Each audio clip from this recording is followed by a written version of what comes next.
Welcome back to the Survivor edition of Why Blank Lost. I'm David Bloomberg, and it's a sad week across the RHAP-averse. Yes, very much so. Yes. Very sad, especially sad for you, Bloomberg. Yes. Joining me as we examine and make sense of it all is, as always, that voice you just heard, my co-host, Jessica Lewis. That's right. I am here again, and we have another special guest this week. We do a special returning guest. I know. This is so much fun. Yes. Heidi Lagares-Greenblatt is here to help us out. Thank you so much. I love it here so much that you can have me anytime because I'm going to make it work. Oh, you always do, and we appreciate and love having you. Yes. Thank you. Yes. So, I mentioned that everybody in the RHAP universe is upset. And I just never expected so many people to, have that empathy for me losing my winner pick. Oh, is that what it is? Yeah, really? I mean, obviously. Now we have to make it about you. Come on. Okay, obviously Really? that's not the reason. Obviously. We're all very sad to see Aysha leave so soon, and feel that there was so much there. But as a fellow podcaster and the one person on this podcast who will probably never get to play, I am proud that she got out there and she made it for a week. And at the same time, we still have a job to do here. And, yes, we do. We're going to do it the same way as always by comparing Aysha's game to my rules for winning that I originally wrote way back after season 1 and have been updating ever since using all the non-spoiler information available to us from what we saw on TV, interviews, social media, and secret scenes. The newest version of the rules can be found on the website by going to our dedicated page at robhasawebsite.com/YXLostFeed and clicking on the link bubble for the rules. And we ourselves will be following Rule 4 as we put aside our emotions to discuss all of what happened. I won't be putting aside all of my emotions, though, because she was your winner pick, and I have to give you guff about that. I have to gloat just a little bit. You don't. You don't. Yes, you really don't. I really do, because we all know how Jessica's winner picks go. They don't go well, and so the mere fact that I get to have this moment. I'm sorry, Aysha. I love you. I think you're fabulous, but I do have to rub it in just a little bit. You know what's interesting? To me, not to her. Yes. Yeah. To Bloomberg. Yes. Yeah. For me, it's so interesting because, and I was talking to my husband about this last night. I was like, you know what? I do remember some of the things she said when you guys were picking winners and the things she said about me. So it's a little bit of a comeback now, even though I know who she is. It's like, that's why you kind of have to be somewhat polite, because I do remember what she said about me, but I'll be completely trying to be unbiased with my comments here. So we'll see how this goes. We'll definitely do our best to follow our own rules and not be emotional. But before we get to those rules, we always have some other things to discuss. But even before we get to the stuff about the episode, Heidi, I wanted to check in with you. Of course, I saw you for a bit in Chicago at the RHAP event, but that was a few months ago. So what's new? I have been so busy with my real job, my management job. So I've grown my team a lot, and I've grown a lot at work. So they're keeping me really busy.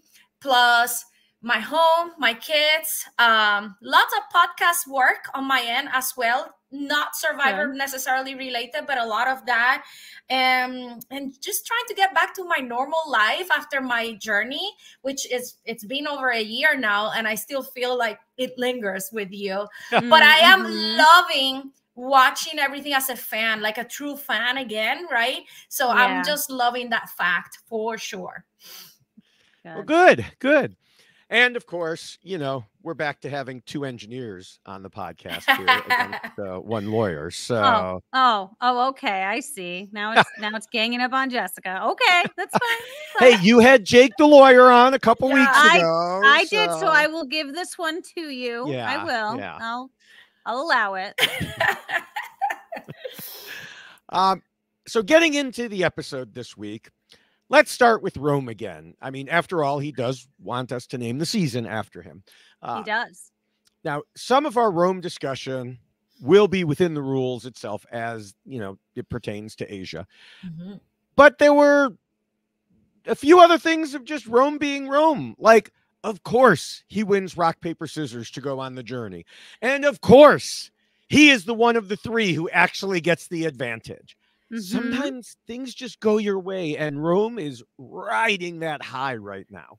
He definitely is riding that high. And I can appreciate the fact that he is relishing in the moment a little bit, because I will go out on a limb here and say that it clearly is working in his best interest as far as the game is concerned, right? Because he's leaning in hardcore on all of these things, and it is genuinely affecting the outcome of the game thus far. And so I have to appreciate his decision for how he's handling all of this, because we saw it play out with what happened with Aysha, and I know we're going to talk about all of that, but it's working for him, and he's owning it. He's owning it, and I can appreciate that, at least because he's relishing in all of it and letting us all live vicariously through him.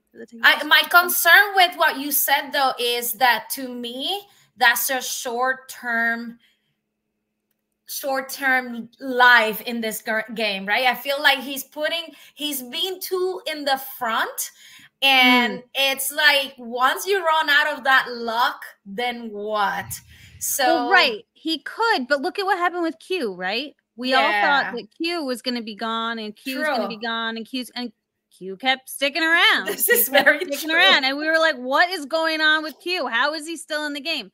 And I feel like that can be a game move for some people. Yeah, and it might work. It might work. It could be a smokescreen.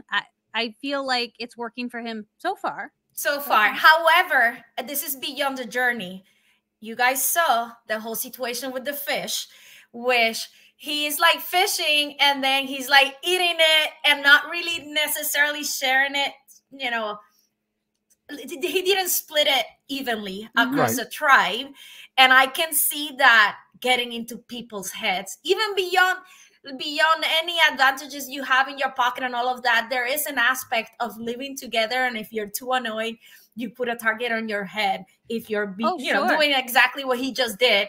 So I think to me, it's like he doesn't have a winning strategy. Even though I agree that the advantages and everything is helping him, I just don't see the long term of his strategy, how that's going to help him.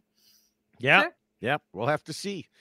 Now, I do want to discuss a couple things on the other tribes. But before we do that, since we talked about Rome at the journey, I know we have to discuss that journey because at least one person on this podcast was very upset about it, Jessica. Yeah, very. Now, indeed, there were a lot of people who were very upset that those who went on the journey had to take a risk, and that risk was 2/3 against them for the first drop. Yeah. And I understand it. I've gotten mad about forced risks previously. And if it were up to me, it wouldn't happen. But there is one thing I want to point out that makes me less upset. If you go on a journey on Survivor today, you really should expect you could be forced to take a risk. Oh, 100%. Yes, I agree with that. And nobody made you go on that journey. Right. So the main type of situation I had complained about before was when the player didn't have a choice. Like, okay, you're picked by another tribe, or you randomly some other way, and they had a forced risk. That is really the complaint I had. But here, they all had the initial choice. Based on what I saw on Twitter while live tweeting this episode, I thought that what I was saying now was going to be a super hot take, and then I listened to Know It All, and Rob said essentially the same thing that I did. So, but at the same time, though, they might have a choice to go on the journey, but somebody still has to go on the journey. So, what if all of them said no? We're just not going. What would production do then? Like, if they were all just like, yeah, no, none of us are interested in the risk or the potential reward. None of us are going. Well, that's where, I mean, we'll discuss something like that once we get to Rule 7 for Aysha. But, I mean, that's where your game comes in. You know, it's just like Rob was wondering on the flip side, how do you stop Rome from going? Like, you don't want Rome to go. He wants to go. How do you stop him? Well, right. What if the rest of them just said, no, you're not going. Someone else is going. And I have heard I won't say who or which tribe in which season, but there's ways they have done the random selection that is truly making sure someone doesn't go. And I have heard, so I'm sure if you're playing the game, even if you make it look fair, you could do things to make it look like, oh, well, I think, Rome is absolutely not going. Didn't Lauren rig it for herself to go? Oh, maybe I just didn't want to throw names out there. Well, no, she talked about that. Yeah, she did. She talked about that. Yeah. Okay, so, I'm glad that it's not me breaking that. No. So yeah, I mean, it's part of the game in that case. Yes, if it were a situation where literally no one wanted to go and it was forced risk, then then there's a point. That wasn't the situation here. Yeah, no, right. But you know. And that is true. But I'm just saying that there is something to be said about being told one of you has to go on a journey. So it's like, okay, well, one of us has to go, and we don't know if it's going to be a risk reward. We just don't know. And then once you're there, even if you essentially were like, all right, fine. And I know we're going to talk about it with Aysha, but fine, I'll go. I'll be the one that goes. You kind of sacrifice yourself and you make that decision and you go. But then once you're there, you don't have another choice, because now it's like, well, now you have to do this thing that's potentially going to be really terrible for you. Oops, so sad, but you got to do it. I just don't agree with that at all. If you want to have to make players go on these journeys, which I despise the journeys, but if you're going to make one of them have to go, then it needs to be a decision of their own once they get there about how they want to handle the journey. That's just my humble opinion, because I just feel like you're putting players in such a crappy situation, because you're like, hey, we're making one of you have to go on this journey, and you can determine however you want to send, whoever you want to send, rock, paper, scissors, drawing rocks or whatever, because we all know I love rocks. And then, somebody is potentially going to get screwed when they get there. And I just, to me, that's taking away the social component of the game, and it's making it more about these things that production is having more control over. Could be argued that the social component is ensuring you don't go if you don't want to go. Well, right. But that brings me back to my point. What if everybody said, I'm not going? Mean, I understand the hypothetical, but we haven't gotten there yet. There's always one or two people on these tribes who say, I want to go on the journey. Yeah, I know. Until they all, do a sit-in and say, no, we refuse to go. Hell no, we won't go. Hell no. Oh, I want to see this. Yes. I think we talked about that with Rice. Wouldn't it be awesome if everyone says no to Rice when they had the negotiations? And that happened last year. Right. So for everyone listening in the future, say no to the journey and let's see what happens. Let's see what happens. Yeah. I fully support that. Yeah. Now, speaking of choices in the journey, Kyle made a terrible one by not reaching back into that bag a second time after he lost his vote with the first draw, because in his tribe, he was the only one left out of the vote. He is seriously in danger. So losing your vote once, you better try to get it back, because losing it a second time probably isn't going to do crap, because you may not have a second time. Now, I have to ask you a question. If he had reached into the bag and gotten the advantage, does he then get his vote back? Yes. No. Wait, I thought if you get the advantage on the second time, you get the vote back? I mean, that was the implication. I was having a debate about this online, and it is one of those situations, Jessica, where if you or I had written the rules, they would be much clearer. That's true. I think Heidi, we could throw her in there too. Yeah. Well, I don't know if Heidi writes rules like, we used to. Most engineers don't write the rules. I actually write some rules. Okay. That's because I'm on the management side. There you go. So if you read it, the implication to me, I actually meant to watch this back again, and I forgot before the podcast. The implication is you get your vote back and you get the advantage. That's fascinating. Okay. And so then I'm with you. I was going to disagree to what you said, but now that you're saying that, I was to the impression that if you get the advantage, you still don't have your vote. Like you can steal your vote the following week, right? But I thought you would lose the first one. So that's interesting. Yeah. I mean, like I said, if it turns out that that's not the case, well, I don't know that we'll ever know because, they're not going to, it didn't happen. Right. Neither of the two who lost their vote decided to go for it. But presuming, based on the context that I saw it in, he should have gone back for it again. Maybe it wasn't as clear and that's why. If that's the case, then I will withdraw this criticism of Kyle. I think actually maybe as a viewer, he's very likable. And I think people like him in the island. I get the sense that people like him in the island, even though he's kind of flying solo now because of his vote in the previous one. I think he has ways to turn it around for himself. Well, that's interesting because I had predicted if they went to tribal council again, he would not be the target. And indeed, Gabe wanted Kyle to stick around and turn on Tiana. But then Kyle decided he was going to scheme. And he thought Gabe was shifty and tried to get the others to turn on him, which I also predicted, although I used the term twitchy instead of shifty. Yeah.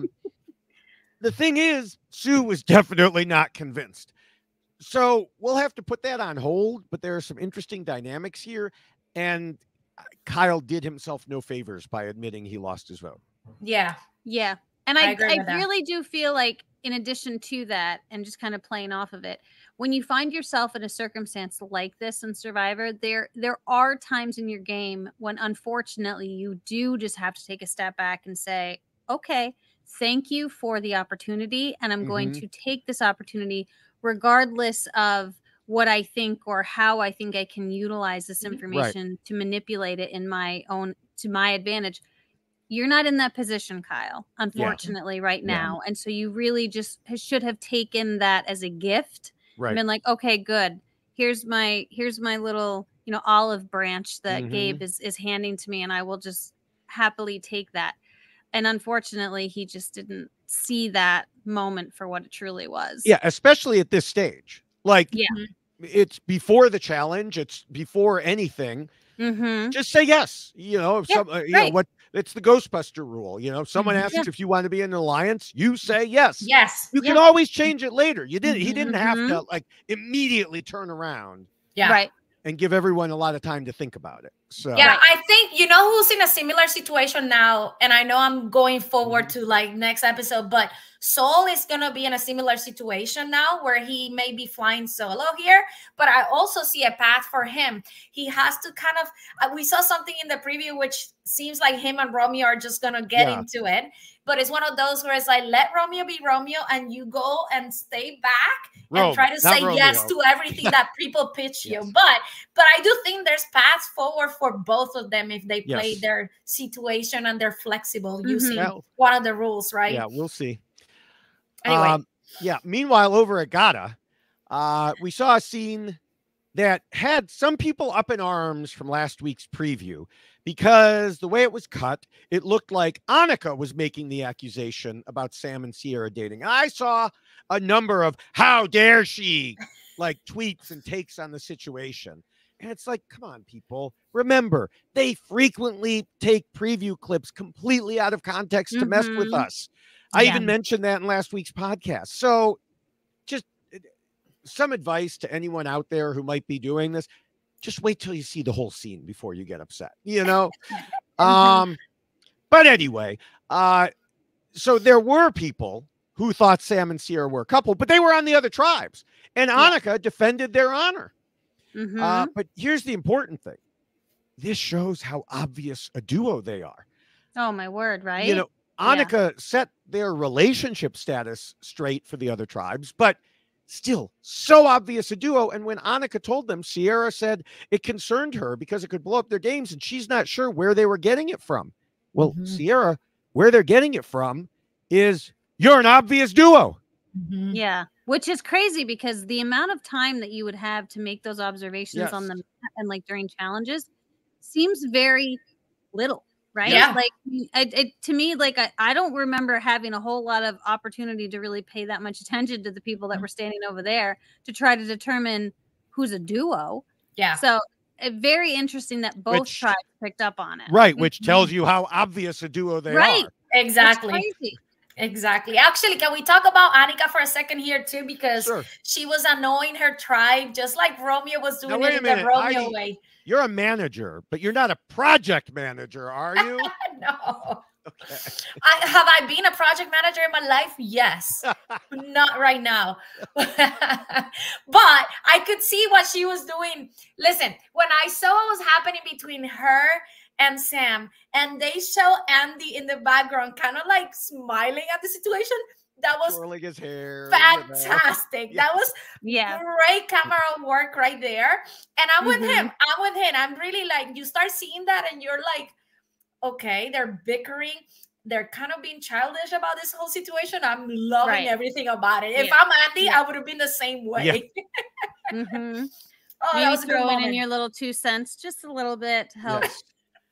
It truly is amazing. You know, Jessica and I predicted her being a project manager would be an issue, and she's out there project manager.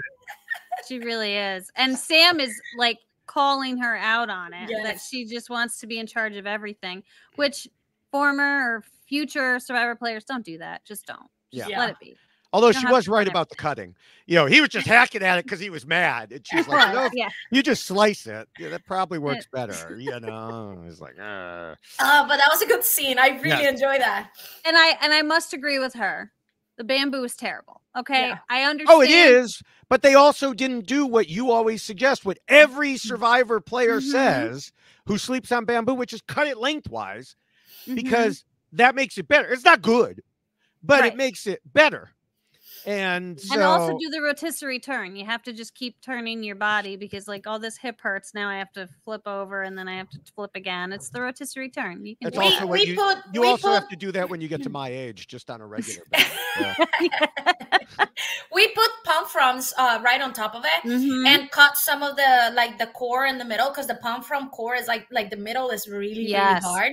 And that made it better. So I slept on bamboo in my original Tika tribe. But then when we moved later, it's so much more comfortable to sleep on the sand. So we would just like break up the sand and then make a little hole and just sleep on the sand. All right. Did either of you have anything or anyone else you want to discuss before we move on to the rules? Let me look at my notes. Everything I was worried about, I think we discussed. Oh, there was one more. So, first of all, for the first episode, they never mentioned shot in the dark, right? And then all of a sudden, it's like coming into the discussions. I was questioning if they're even doing it this year, right? But we saw how Andy was trying to take advantage of it with Sierra, like, oh, I'll give you my shot in the dark. And I am actually kind of surprised it worked, because Sierra started talking about how, oh, maybe he is trustworthy and all of that. So I thought that was quite interesting for Andy. And I like the fact that we saw such a difficult first episode for him. And all of a sudden you can see the progressions, right? Like he's not even like, nobody's talking about him. So the little things he's giving me, I'm really, really loving the fact that he's turning his game around. Yeah. Well, of course, you know, he saw Emily do that, I think, with Maya previously. And, you know, Sierra, her big concern was he would panic and play it and they wouldn't have his vote. So it's even better currency when you can say, okay, here it is. Now you don't have to worry about me panicking and playing it. Right. So I think that the reason his name isn't being mentioned is because Annika and perhaps Rachel just assume he's going next and that everybody agrees, so they don't have to talk about it, you know? So hey, all they have to do is keep winning, and maybe he'll make it all the way to the end and become individual. That's right. All right. Well, before we get to how Aysha did, we want to mention that the rules we're about to discuss come in a shorter and much more colorful version in poster form. So go to robhaswebsite.com/YXLostFeed, scroll down to the poster, click on it, order it, and our crack shipping department will get it out to you as soon as they can. In addition, you can get the poster on a t-shirt, or you can get the checklist on a t-shirt, which I am currently modeling beautifully, of course. I like that color that you're wearing. Sorry, we talked about that at the same time. I like the color that you're wearing. Thank you. Yes. So yes, there are a variety of colors. So yeah, again, go to robhaswebsite.com/YXLostFeed for all of that. Yeah, speaking of t-shirts, just saying, I might have just you got a rock t-shirt. Okay. Oh, I got a that. rock on this one. Yes. It's so because good. rocks seem to be referenced a lot. They were referenced a lot last week. And so I decided, you know what? It's about time I just own this as much as I can. So yes, I got a rock. However, I also won myself a t-shirt. You did. What happened from Lindsay last week. Yes. So yes. thank you, Rome, for proving me right that you were going to play the idol for yourself because you are very interested in saving yourself. Yes. Yes. Something we'll talk about, I have a feeling. So I have a feeling we will, but I just wanted to put that out there. I also want a t-shirt. Okay. Well, Aysha started off her interview with Mike Bloom by saying, I just feel like it wasn't as simple as me not wanting to turn on Saul.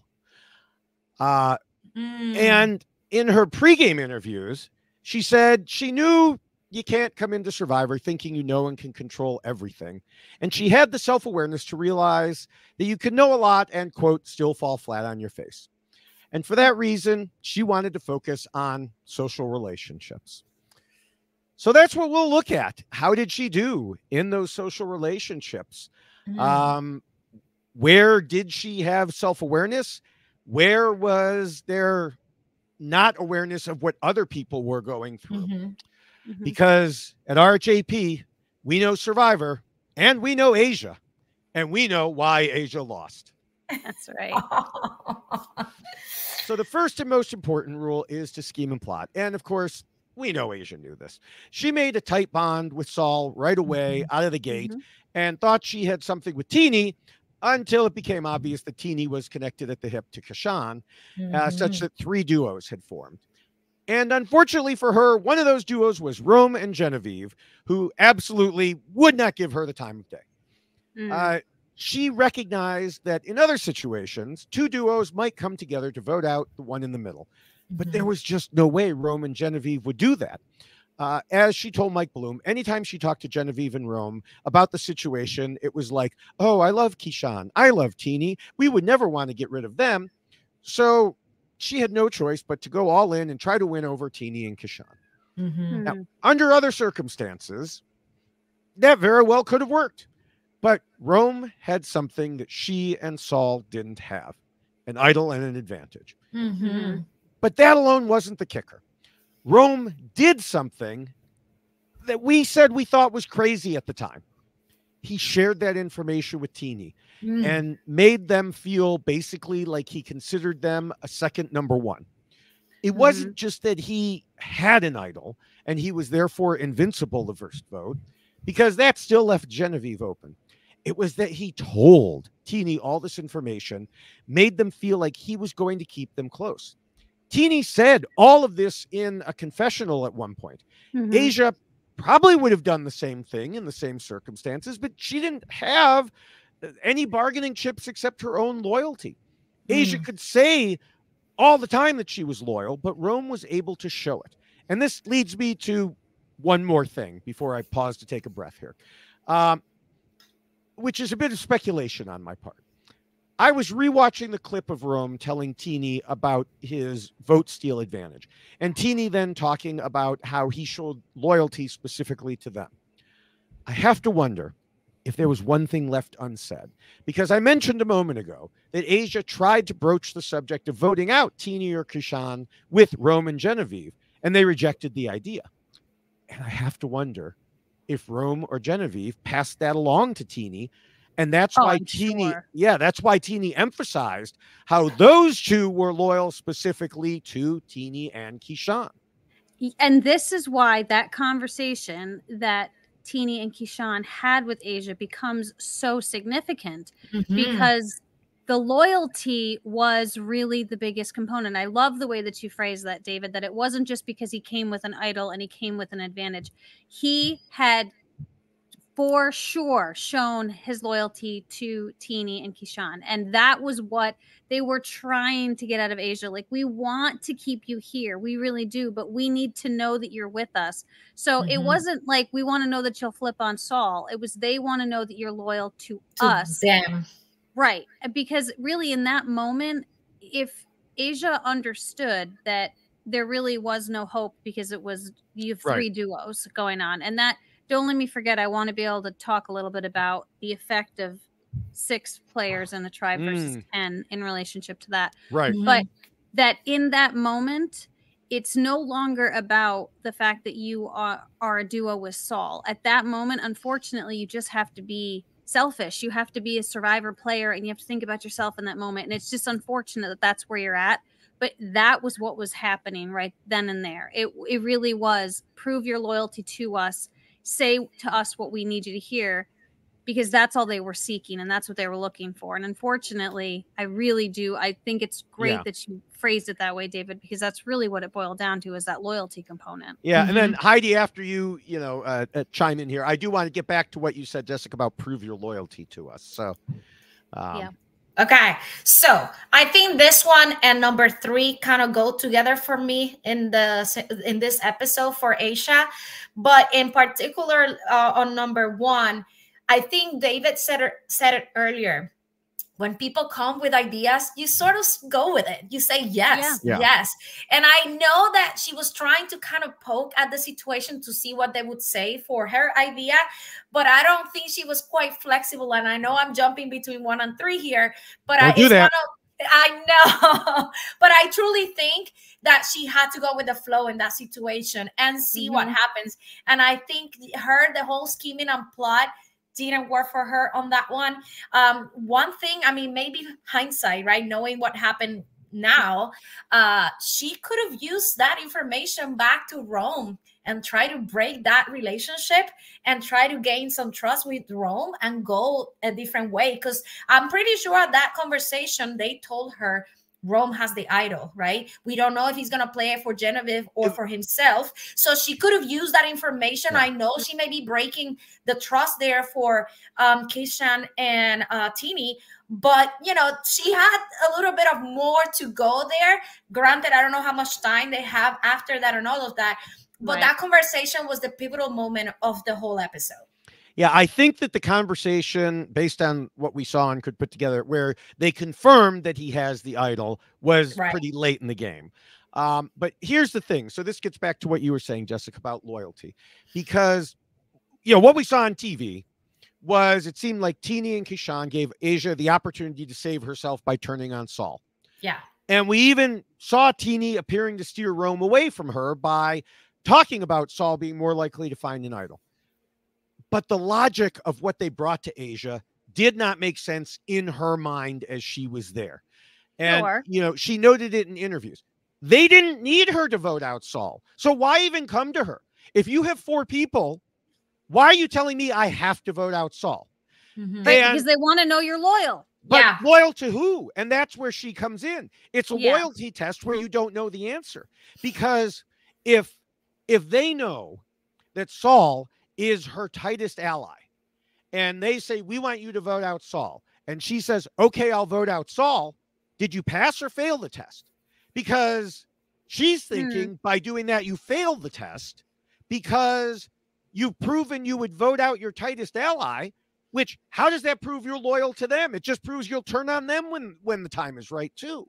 Well, and I do think that's a very fair point. And this is what makes, obviously, playing Survivor so difficult, right? Because you don't know what everyone is thinking, and you don't know what everyone's plans are. So this is one of those circumstances where, and I think Heidi was really getting to this idea of, you have more information now, right? You have more information that you can utilize to play your game. So if you're going to sit there in that moment and kind of talk through this with Teeny and Keyshawn and all the parameters of this, and you could actually say to them, if you wanted to be, and again, this is us sitting on the couch watching and thinking these things through, that you could say to yourself and even say to them, well, he's very close to me. And so you're asking me to be willing to vote out someone who's very close to me.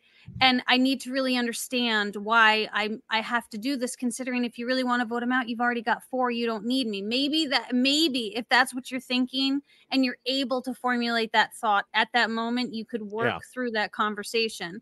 And then maybe you have a follow-up conversation with Saul. Did she go to Saul and say, hey, listen, he does have an idol, and this is the conversation I just had with Teeny and Keyshawn. What are we going to do about it? But again, I'm going to go back to this is the problem with the 6-person tribe.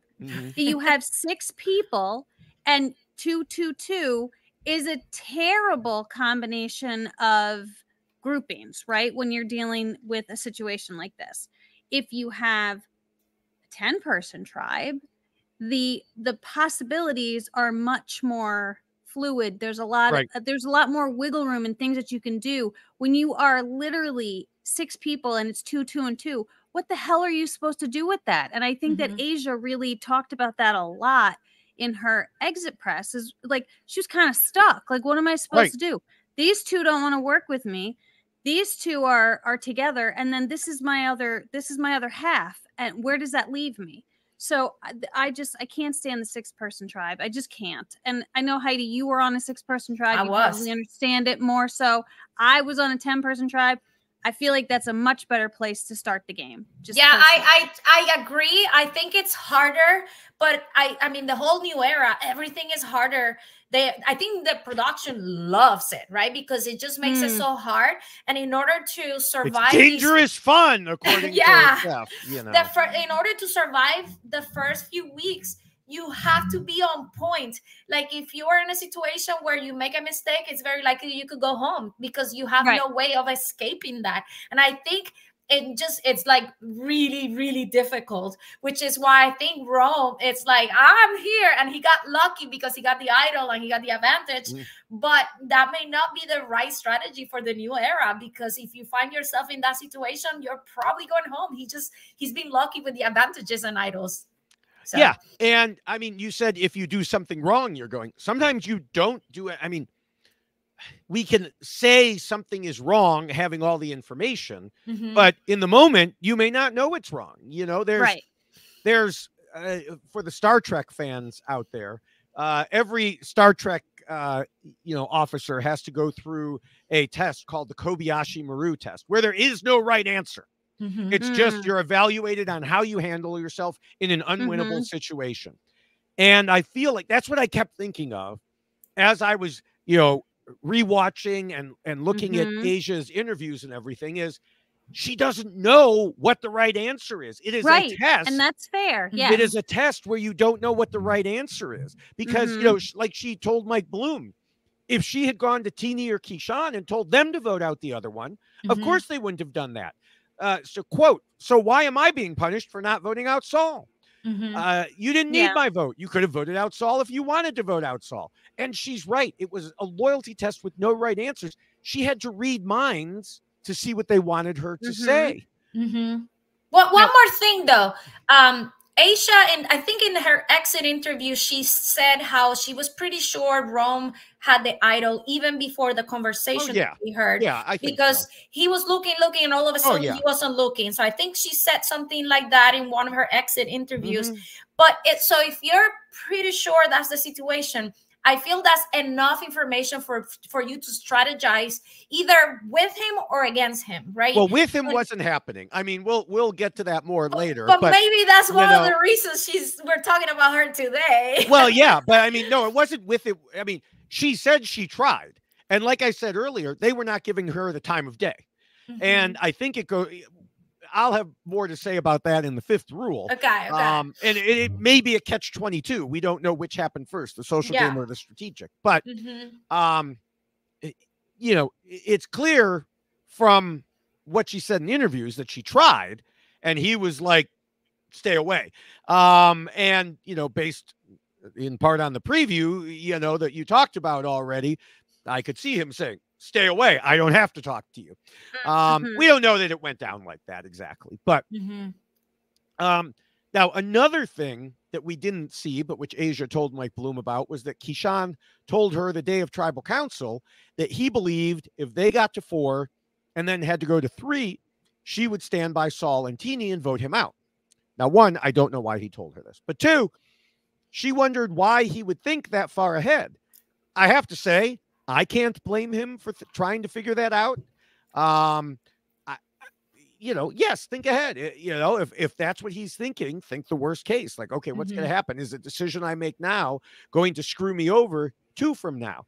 And right. I mean, he is an ER doctor. So, I'm sure part of his training is, well, wait, if I clamp this off, what's that going to do to this other thing that's going on here? And as engineers, Heidi can attest to this. You can't just change one thing. You have to think about, okay, if you change this, what's going to happen over here? So it does make sense to think steps ahead if you can. Right. But what I don't understand is why he thought he'd be better off with Rome and Genevieve. Because if Rome is sharing the information with Teeny and Genevieve is Rome's other number 1, he's still going out if they get down to 4 and they have to go to 3. So I don't know why he thinks he's any better off that way. Well, one more thing. With Aysha, Sol, Teeny, and Keyshawn, there's 4 of them, right? If you talk strategy amongst yourself and you're like, okay, he has an idol, whether he plays it for himself or Genevieve, right? And possibly you don't know if he has an advantage, but you kind of assume, okay, maybe he got an advantage, right? Which I don't know what it is, so I gotta be cautious. But he told the advantage to Teeny and Keyshawn, right? So at least Teeny, least Teeny, right? So now you're like, let's do 3-on-1, or and you still have the numbers. I feel like she could have convinced them, like, guys, you have to understand that Rome has so much power in this game right now, above all of us. We should totally try to break him up now. And I feel like that it didn't seem like she tried that much with the numbers. We didn't see it because it didn't matter, but she, she said she tried, and I have no doubt that she did. But what instead she heard was Teeny and Keyshawn said, well, after they vote out Saul, then it'll be the 3 of them against Rome and Genevieve. But again, this was another place the logic didn't make sense to her. Why not just do what you're saying and turn on them now? Yeah, because then you have a harder time with the numbers. 3 and then splitting it just won't work. And again, we won't, in another case of mind reading, in this case, us, we won't know what was truly going through their minds until they're out of the game one way or another. But like you said, Heidi, from Aysha's perspective also, it was perplexing. Why won't you do this? They gave excuses, some of which I'll get to later, but they gave well, he might play the idol on Genevieve. He might use his vote steal advantage. He might. But in the end, there's still 4 people, right? Yeah, there was enough to do it.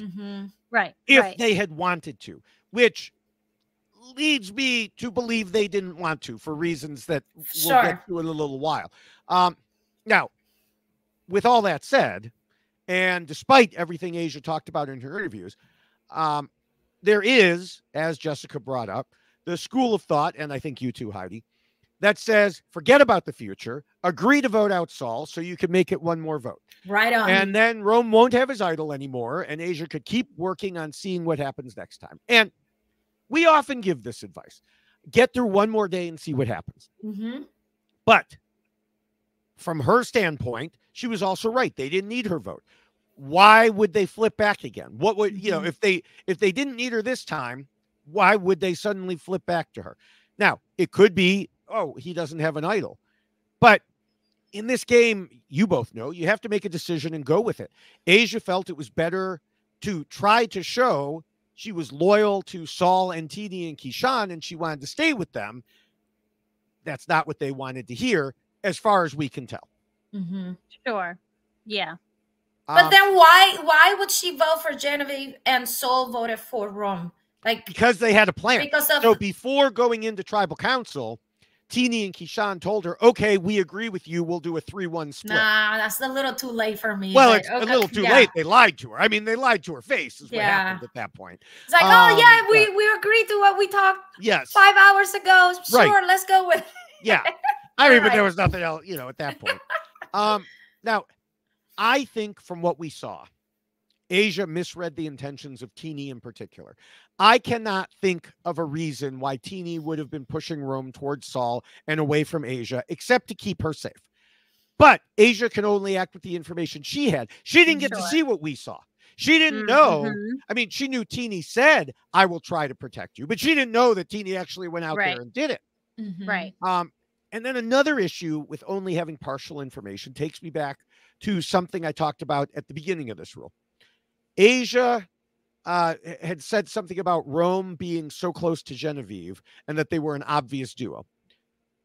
But if we look at it from Teeny's perspective, Rome was telling Teeny everything.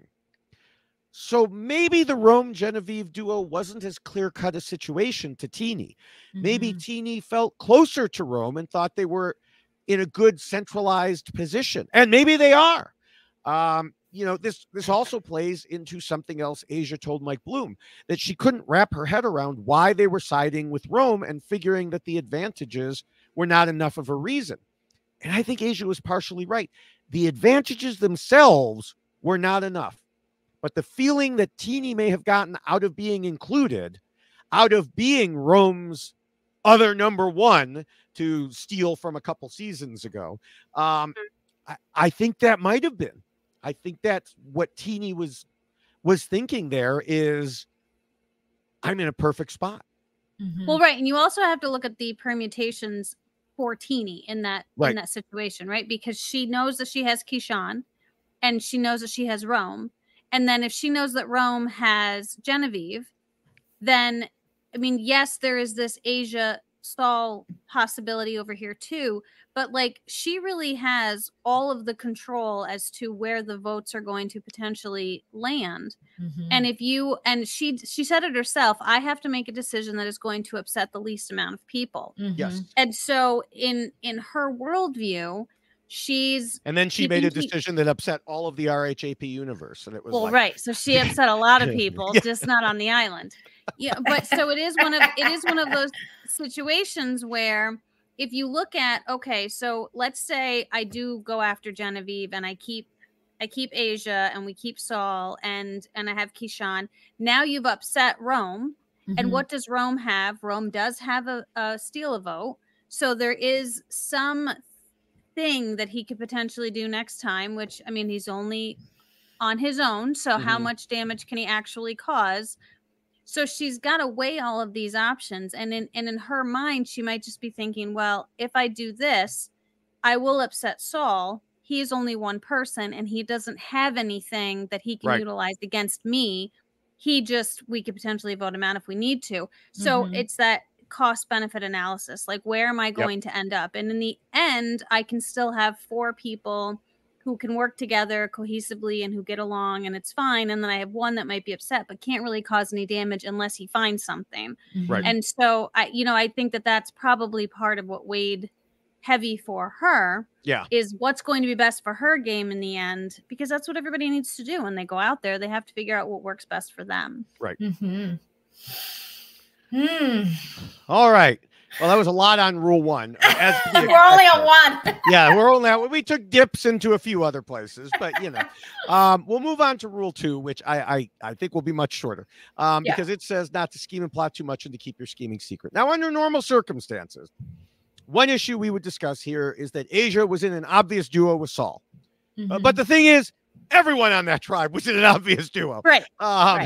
So with that said, it's still a bad idea to make it so obvious, even if everyone else is. I'm just not sure what more could have been done here.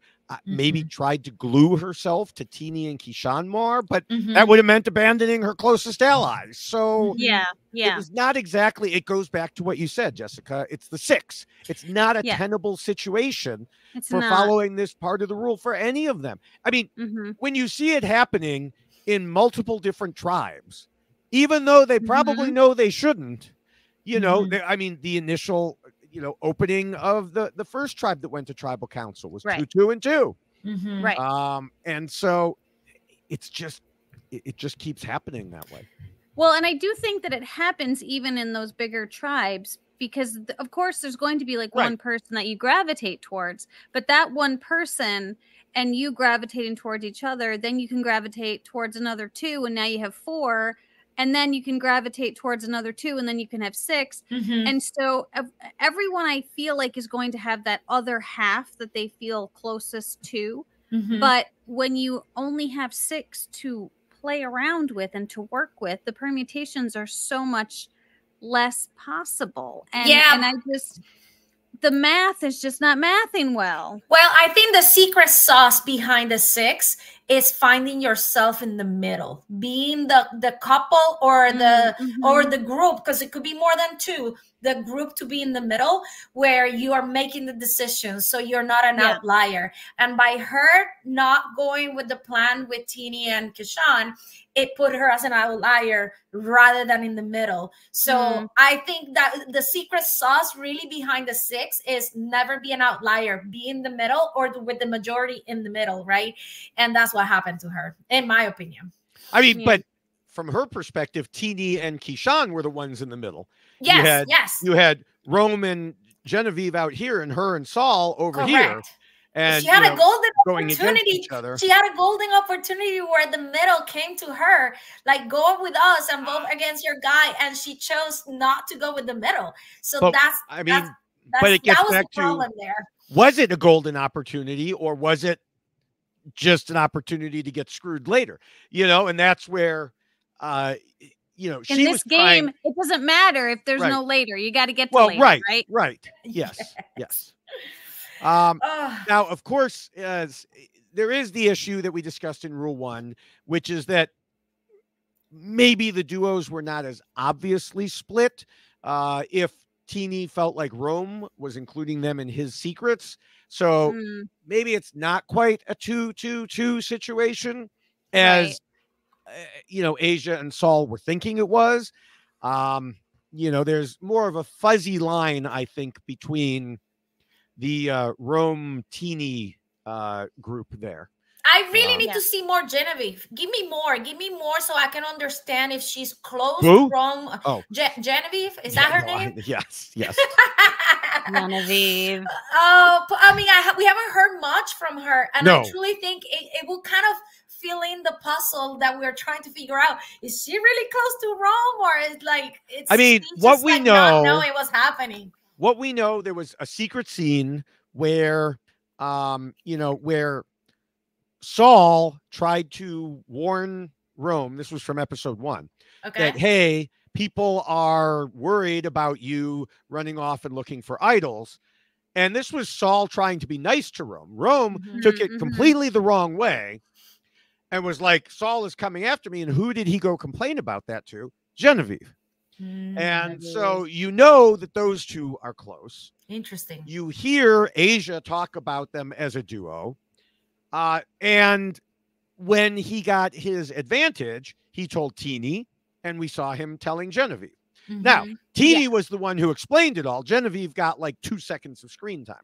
I saw someone say we saw more of Genevieve sitting on the sit-out bench during the challenge than we did any other time. So, I mean, she seems to just be a loyal number.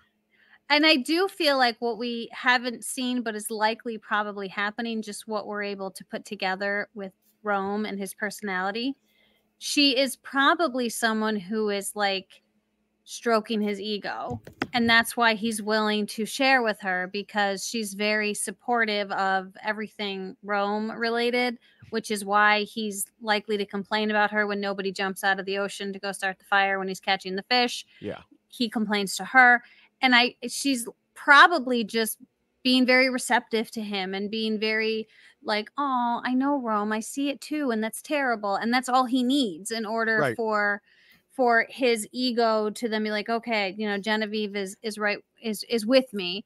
And if that's what she's doing and it's a game move, kudos to her for figuring it out. That's exactly what I want. I feel like if I was there, that's probably what I would be doing with him. Even if he's annoying me incredible and I'm hating everything about the situation, you better believe I'm gonna give him a little bit of of course. I feel like you had more for his ego. I feel like you had a situation similar to that with the I did, and I work with that, and as probably why I survived above everyone in my tribe. And it's like, it's okay if you just gotta play to that. Like, make them think it's his idea. Does he have an ego? Oh, you're amazing. Of course, go for it. Oh, you're gonna catch 10 more fish. You're gonna make fire. I'll make the fire for you. Listen, that's the kind of thing you have to do in this game to kind of gain allies. Yes. So anyway, you're saying that we think Genevieve is a loyal member of the Roman Empire. I haven't seen much. haven't seen much to see if that's that's what's happening or not. Yeah. But if I was Aysha, that's probably what I would have done. Instead of being annoyed and just like, you know, kind of look like I'm annoyed, I probably would have been like, oh yeah, you're throwing a fish on my back. I would have been like, oh, I think by that point this tastes so good. Yeah, it was way too late by that point. Based on what Rome himself was saying. But we'll get to that in a couple more rules. First, let's go to the third rule here, which says to be more flexible. And as soon as Aysha was voted out, this was the rule that immediately popped into everyone's minds the most, as I can attest from the messages and tweets I got from listeners. And I do appreciate it. I was thinking the same thing based on what we saw, but we have to remember that what we see is often an oversimplified version of what actually happened. And you know, that's kind of part of the reason we're here. I had a feeling Aysha wasn't just going to sit there and obstinately refuse to vote out Saul. So I was, you know, waiting for interviews. And as we heard, there was indeed more to it. Now, I'm sure some people will still think she reacted by refusing, or the way she reacted by refusing was wrong and inflexible. But she was doing it for a reason, as we discussed in the first rule. The problem was, it's not just viewers who might be thinking she was just being obstinate, but potentially Teeny and Keyshawn as well. Because Keyshawn even said on the show, Aysha keeps discounting any other options. That's really hard to work with going forward. And Teeny said, if Aysha won't work with me and vote out Saul, is it worth keeping her in this game? But from Aysha's point of view, it was Keyshawn and Teeny who were strangely discounting the other option of voting out Genevieve. The same thing you were talking about, Heidi. She even told Dalton Ross that she said to them, I hear you, but let's explore these options. And they each had their own viewpoints, and they could not get them to come together. Aysha, or as I said earlier, I think that it came down to information Aysha didn't know in terms of what Teeny in particular was thinking about the situation, and also in relation to how Aysha viewed what they were asking her to do compared to how Teeny and Keyshawn viewed it. You know, they're like, well, why can't you just do this one thing? And she's like, well, because you're asking, you know, then you'll just say this, you know, is this a trick question? You know? So yeah. I'm wondering if it would have been beneficial to her to try to have like a separate conversation with Teeny alone. And I don't know if she attempted to do that just to try to get a better read or understanding as to what the goal was. I don't know if it would have made a difference or not in her interpretation as to what was going on, and whether or not Teeny would have changed the way that it was being explained to her. But I am curious if that would have caused any different ideas swirling through her head at that time. But talking about flexibility, though, if they come, we didn't see what you just mentioned that Aysha mentioned in her exit interviews, right? Like, so I can only go by what we saw. So it's very interesting because there's two, you got to play the numbers. There's two people telling you to do this, and there's one person kind of saying, well, can we do this? And it looked like they weren't agreeing in the conversation we saw. So I feel like if you're going to be flexible, you go with the two, because now there's three people there, right? So it just, maybe there were more conversations that we didn't see. Well, right. But clearly it was 2 versus 1 in that moment where we saw. Right. I mean, from what she said in her interviews, you know, they left that conversation with them saying, well, we'll think about it. And then, like I said, they came back to her later and said, okay, we'll go with your plan, which was an absolute lie. But, you know, I don't know what else you can do when someone, you know, you've presented to them and they're like, well, we'll think about it.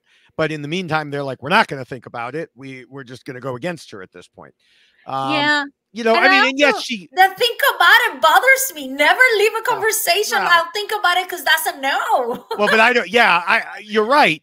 But I don't know that she was making any progress at that point. You know, and yes, we discussed earlier, she could have given up and just said, fine, I'll be flexible and give up my one solid ally.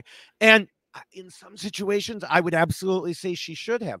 In this case, if we look at it from the outside and we presume that Teeny and Keyshawn were not actually trying to trick her, such that they weren't doing the loyalty test that she was thinking of, then yes, from that perspective, she absolutely should have agreed, like you said, Heidi, to go and just vote him out.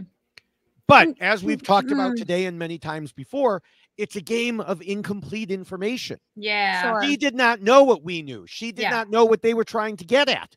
She, you know, especially with the words of Keyshawn ringing in her ears about, I think you're a threat to me when we get to 4. Well, and now they say to her, we want you to get rid of your closest person. And it's like, well, wait, he said I was a threat, but now he's telling me I should get rid of my closest person. You know, just. Yeah. I'll give you an example though. Like Kyle went to Sue and Sue was like, oh, I don't want to think negative. Like it wasn't a yes, right? To me, that's a clear, like, okay, she's not going with this. Yeah. So same thing with Aysha. Like, oh, we'll think about it. To me, that's a no also, right? So those are the cues you got to pick up. When they don't say yes, it's very unlikely they'll back it up. And also, like, to what benefit is it to Keyshawn and Teeny to be testing her loyalty at this point in the game where they're coming to her and saying, this is who we're considering voting out? I think in most situations, as you've already indicated, Bloomberg, we would say the Ghostbuster rule, right? You say yes, you go along with it because you're realizing this is what the majority is doing. I don't think in that moment that there was any reason for them to be coming to her with this information other than, we want to work with you, so we're telling you where the vote's going to fall, and so we just want to make sure you're going to be going along with us. And she might have read too much into it as far as, well, if they're asking me to vote out my closest ally, then where does that put me? And I feel like in that moment, you're this early in the game, and yes, I know you've got loyalty to Saul, but at the same time, there's literally no benefit for Teeny and Keyshawn in that moment to be testing loyalties because they have the numbers. So there's zero reason for them to be doing that. But from that same standpoint, as she was saying, they have the numbers. So why are they telling me how to vote? It reminds me of Big Brother, where Big Brother often in these cases, they'll be like, you know, people will be like, oh, I need to know how the House is voting so I can go on the same side. It's meaningless. You know, if you know, so who cares how you vote if it's a majority situation? Right. But it's also somewhat polite if you think about it, because what happens when you're about to go, when you're discussing voting, right, Heidi, when everyone is talking about who's going home. Right. There are discussions being had regardless of how many people are saying they're voting for this person. Like, oh, if 6 people, if you happen to have a big tribe and 6 people are all saying they're voting this way, maybe you don't need 6, but 6 have said they're going to. So if you want to work with Aysha, it's better for you to go to Aysha and say, Aysha, this is what we're doing. We want to work with you. Because if you keep her out, then she's going to be like, what the hell, guys? Why didn't you tell me? But the thing is, you can tell her without trying to push her to vote the same way. You can say, Aysha, we just want to let you know, we are voting out Saul. Okay? We're telling you out of politeness, we want to work with you. We're just letting you know. But they weren't just doing that. They were pushing her to vote out Saul. And that, I think, is probably a lot of what triggered her, because, you know, she said it multiple times in all her interviews. Sure. Why are you telling me I have to vote the same way as you? Well, right. But I feel like we can, I'm sorry. I'm really going to lean in on this one because I do feel like, again, it could come back to the politeness factor because they're trying to also say, well, we want to have a discussion with you about this. This is what we're thinking. We're thinking about voting out Saul. This is where, so let's talk about this. And her response was, well, I think we should vote out Genevieve. And I do think that there was some pushback where she's like, what about this idea? And I don't know if they just expected her to just immediately roll over and go, whatever you guys want to do is fine. But at the same time, I do think that they were, instead of just, because we've said this before, right? When someone comes up to another player and says, this is what we're doing, regardless of what you say. It's like mandating. Right. And then that person's pissed off because they're like, oh, I don't even get an option. I don't get to talk about this. They're just telling me what to do. So instead they're like, hey, we want to talk through this with you. We want to let you know what we're thinking. And then she says, well, this is what I think, but I'm willing to do whatever the majority wants to do. Right. Is kind of like where things didn't settle. Correct. She was more like, this is what I want versus what you want, which then puts them on the outs with her because they're like, well, she doesn't really want to like play ball with us. Then. Mm-hmm. And so I feel like it's everyone's kind of interpreting things differently, but I do feel like T and Keyshawn were going to her to say, listen, we want to work with you. We want to see where your head is at. This is what we're considering doing. What are your thoughts? Because they probably also know that she and Rome are not getting along. So this is something else they have to be cognizant of. So there's a whole lot of things at play here. And I do think that it is obviously interpretation and what people are taking from it. But there is something to be said about every other rule we've ever referenced as far as, players are concerned. Like when they come to you and go, this is how we're voting. And you're just supposed to go, okay. And then, but no, so I just feel like they were trying to be polite. They were kind of trying to talk through it. I don't feel like they were necessarily testing her. It was more like, this is where we're at. I don't think they were testing her. I do think Aysha thought they were testing her. Right. It's very possible. Yeah. That's, based on what she said and her reactions to it. Should she have felt that way? It depends on the other conversations they had. And, rule number 4. Yeah. Well, and we are moving into rule number 4. Yeah, because it gets into the emotions part of it, right? Right. It tells players not to let their emotions control them. And I'm sure, a lot of people watching it felt like Aysha was violating this rule by insisting on keeping Saul. To some extent, I think we've addressed that. I don't think she was so emotionally attached to Saul. Mm-hmm. I think she was strategically attached to Saul. I think that she had a wrong read based on the objective information that we know. I don't think it was like, I am such close friends with Saul after 7 days that I can't let him go. Mm-hmm. Right. It was a strategic decision. But aside from that, Heidi, how do you think she did with this rule? With number 3 or number 4? Number 4? 4. This is very related to number 3, right? Where she clearly is, okay, my ally is this guy, I'm going for it. And then maybe what you said, there's a lot of truth in that, where she was probably feeling they were testing her, which it gets into that emotion, rather than seeing it logically from the numbers perspective, right? Because now it's like, okay, it's Saul is 1, and then I have 2 people in front of me saying we're gonna vote for Saul. Do I go with the 1? With me, it's only 2, and do I go with the 2? And now we have 3, which is essentially a majority. I think she played all of that situation in that conversation was very much emotional. The other thing that I was going to say with emotions is maybe related to something we said earlier about the ego from Rome. Mm-hmm. You cannot tell that she's not jiving with Rome, right? Oh, God, for yes. you to not jive with someone in your tribe, especially when there's only 6 people, well, 5 plus you, I think that talks to the emotions. You cannot let people get to you. Like, you cannot be mad. You have to be almost kumbaya with everyone in order to make people understand I'm not against you. I can play with you, right? Because if she's showing that emotion to Rome by no means is going to want to come to you. So you want to be like friendly with everyone, happy, best friends with everyone. So then now you have options around your game. And I truly think just by seeing that she was very much annoyed with Rome and they were in different sides of the tribe or the decisions, that to me talks about not controlling your emotions during the first week in this game. Let's put a pin in that till the 5th rule, because we actually have information that we don't normally have with the player. We have with Aysha when it comes to that part. So, but I do think she tried to put aside her emotions and work with whoever she could. We know how she felt about Rome and Genevieve, but she said in interviews that she tried talking to them about putting aside their differences and working together. But from what she said, they wouldn't consider it. I don't know what more she could have done in terms of this rule.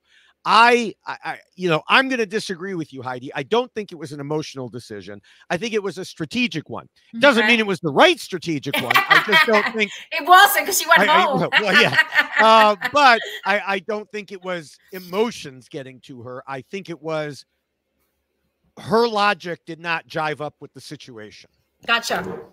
We can agree to disagree on that. Well, I think like there's a little bit of emotion. It's so hard to not play with emotions because you're a human being. You sleep with these people. You're like 24/7 with them. But what I saw with the little fish thing and all of that, to me, it's like, that was like you know that you have an enemy right there. And you should never get to that until maybe much later. So let's go in, and Jessica, unless you have something for the fourth rule.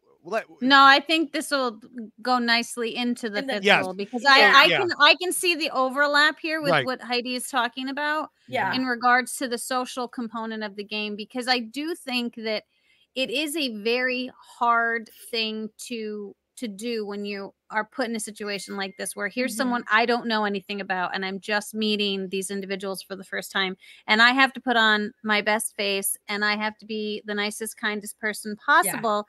And this person over here is not doing that. This person's just being a lot, and everyone was talking about Rome being a lot. Yes. And I do think that is something that other Survivor players can use to their advantage. Let that person be a lot.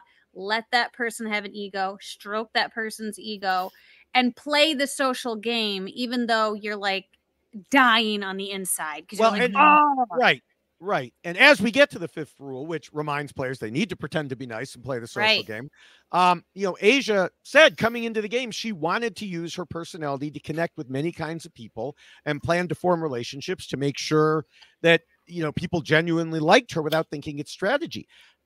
But like you said, Jessica, the situation on this tribe was interesting, because I do think Aysha was doing the right things to be in the social majority.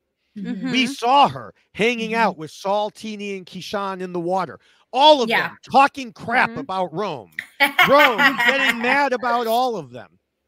She told Dalton Ross she felt she got to know Teeny and Keyshawn well and was building personal relationships with them to the point that she was all in on the four.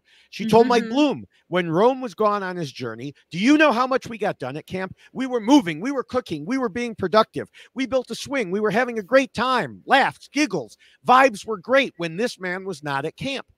Now, under many circumstances, maybe most circumstances, a group that was together socially like this would also be together strategically. It just happens naturally. And I suspect Aysha was thinking the same thing, because it makes sense. Right. Usually. But the thing is that the rule we just discussed says players shouldn't let their emotions control them. And that applies to everybody, not just to Aysha, but all the other ones. So as much 100%. As much as Teeny and Keyshawn might have gotten along with Aysha and Saul better than Rome, if they felt there was a better strategic move for them to go with Rome and Genevieve, it would be correct for their games to ignore the emotion and go with Rome, no matter what they thought of him. Right.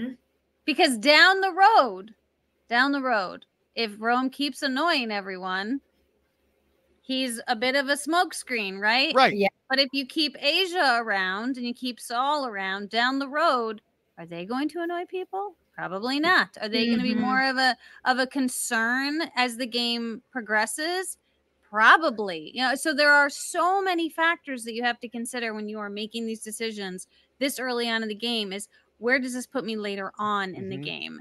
And I think that was certainly part of their strategic concern and why they were willing to put aside we're going to play the social game here, but we're also going to consider the strategic component of our game as well. I have a question. So when Rome was fishing in the background, because I think they show everyone like, they were in the water and then he's like back there coming with the fish in his hand. Was Genevieve in there as well in that I conversation? think she was up on the beach because she was who he walked up on the beach to complain about that. So she wasn't in the water with them. I think that's correct. Yeah, I see. Yeah. I see. Because to the point of little fish. Yeah, I know. As someone Because said, to his the pet point, fish. Yeah, to the point of playing nice and all of that. I keep talking about Genevieve because I haven't heard anything from her, but I cannot wait until we get to the much later in the game, and she's gonna be like, "Ha ha! This is I've been playing this guy all along, just hiding behind him because I know he's gonna take all the blame." I hope you are right. I really hope you are right. Yeah, I do not think it is, but I hope you are right. That would be fun to see. That would be awesome. Now, yeah. Now we've talked about in here Aysha's relationship with Saltini and Keyshawn, but as we've been kind of hinting at throughout, there's also Rome and Genevieve. For Rome, as you said, Heidi, it was very clear she was super annoyed. Yeah. As she told Mike, do you understand how annoyed I have to be to not only express it, but vocalize how annoyed I am?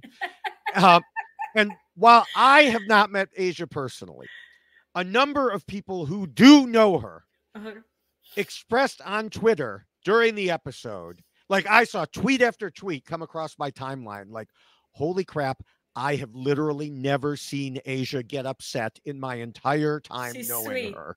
Yeah. And so time after time.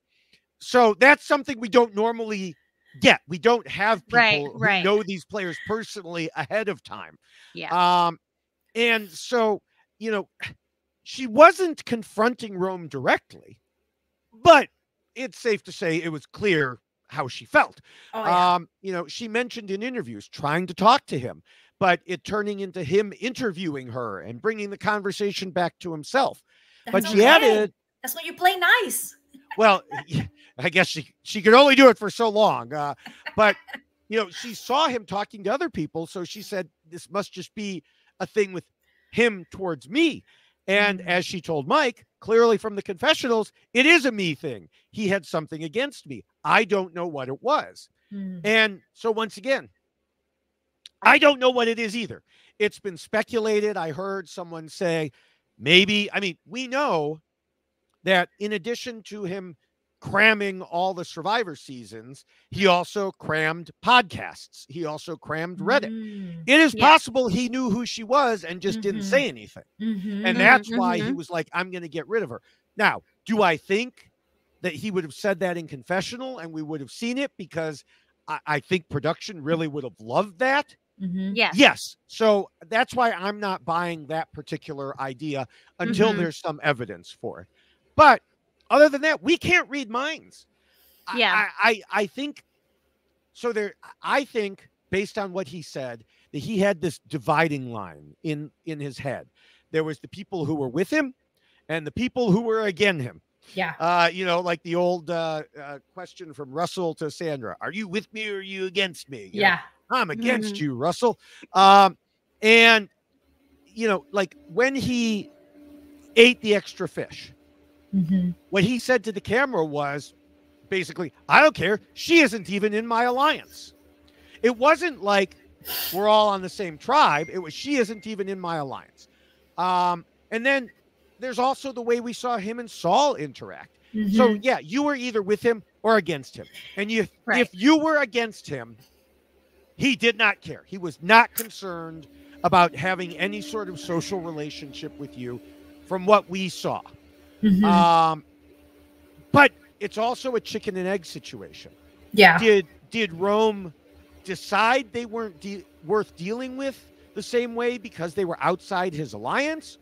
Or did he form his alliance, at least in part, based on the interactions with people?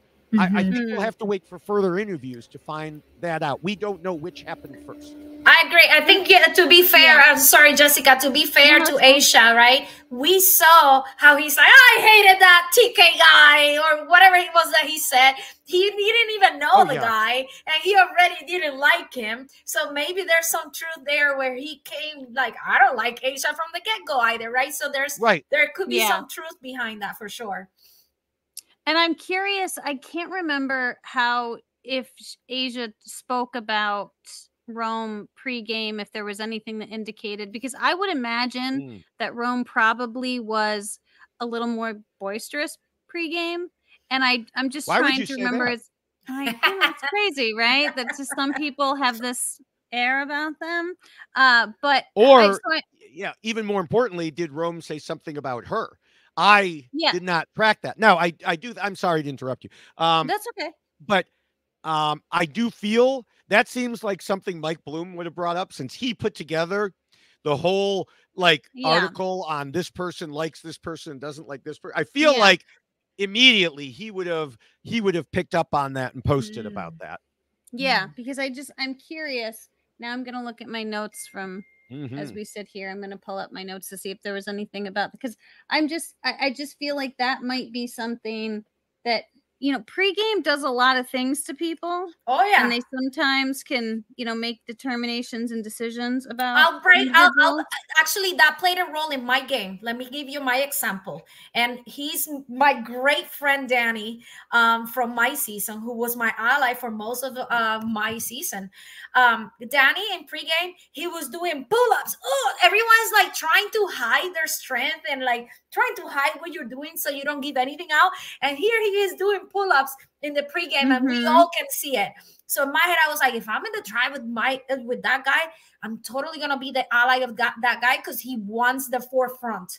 He wants to get the attention. So for me, I'm with you. Like, there is definitely something that Rome could have done in pregame that you already kind of see and sense who he is or who he's gonna be in the game. Yeah, and Rob has talked about, even back at the Amazon, I think it was it Roger or someone else, I don't remember who, but one of the older guys in the tribe was upset because someone kept walking up and down at night, and waking them at night or something like that in the pregame, and it was pissing him off. I got to get rid of this guy. I think I'm telling that story right. I can't remember, but that's Rob's story. But now there is one more person we should talk about here. Someone that you've brought up a couple times, Heidi, because we keep forgetting. Genevieve. Aysha said that, like with Rome, she tried to have conversations with her, but they just stayed surface level. So much like the viewers so far, Aysha didn't get to know her either. She did confirm to Rob that there is a person named Genevieve on this season. Oh, gosh. Genevieve. That is so yes. Oh, watch it. And she's gonna make it to merch, and she's gonna be like, ha ha, this is my plan all along. She's gonna make it really fun. Rome's making the final three. Okay, I'm just saying. I mean, he's my winner pick, so it's happening. It's happening. All right. Well, the sixth rule warns against being too much of a threat. Obviously, anyone who isn't with you on a tribe of 6 is considered a threat. Against you. Right.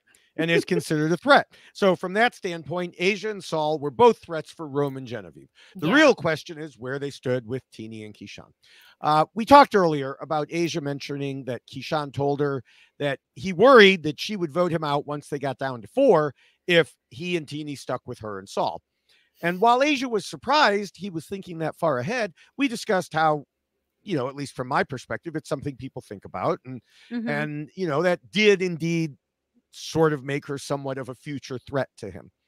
Also, Aysha mentioned to Gordon Holmes that she worried Teeny, knowing she's a podcaster, could be seen as a threat to Teeny. I was going to say that. Even though to Aysha, it's a fun hobby, not like she's going around and playing reality games all over the place. Right. That part, I feel less likely. Sorry to contradict you before you even had a chance to say anything, Heidi, but I feel it's less likely to have had an impact in the decision. But I will say that I do think other players will tend to view anyone who is in that position, talking about the game and presumably having studied it, as being possibly threatening. Though I would say Teeny knowing about that was equally as threatening, which was why Teeny wasn't bringing it up, to protect himself. The difference is it was Teeny's perspective we're looking at here.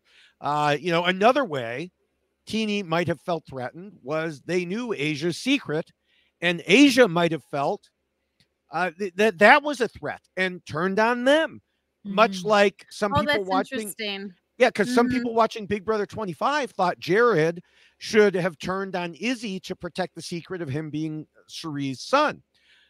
If I had to guess, I suspect probably none of this was really going through Teeny's head, but I wanted to bring it up because it's possible. No, and I think that's a fair point, because there is something to be said about like, I know someone's secret, so you go to that person and say, hey, I know your secret, but I'm not going to say anything about it. But now you've told that person they know my secret. Now I want to make sure they're not going to tell anybody. Right. So now I need to vote that person out. And I don't think we saw Aysha formulating that type of thought in relationship to that conversation. But the fact that Teeny had been thinking about that gave her a little bit of, I think, maybe an edge, because she had already had that conversation with herself pregame and talked about how I don't want anyone to know that about me, but I'm going to tell her.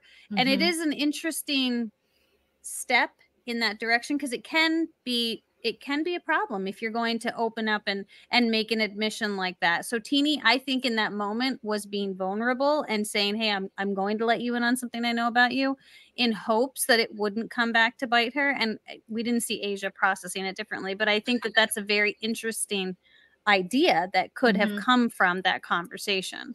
I'm very curious, and maybe you can answer this if you heard it before or if you saw it in an episode and I missed it.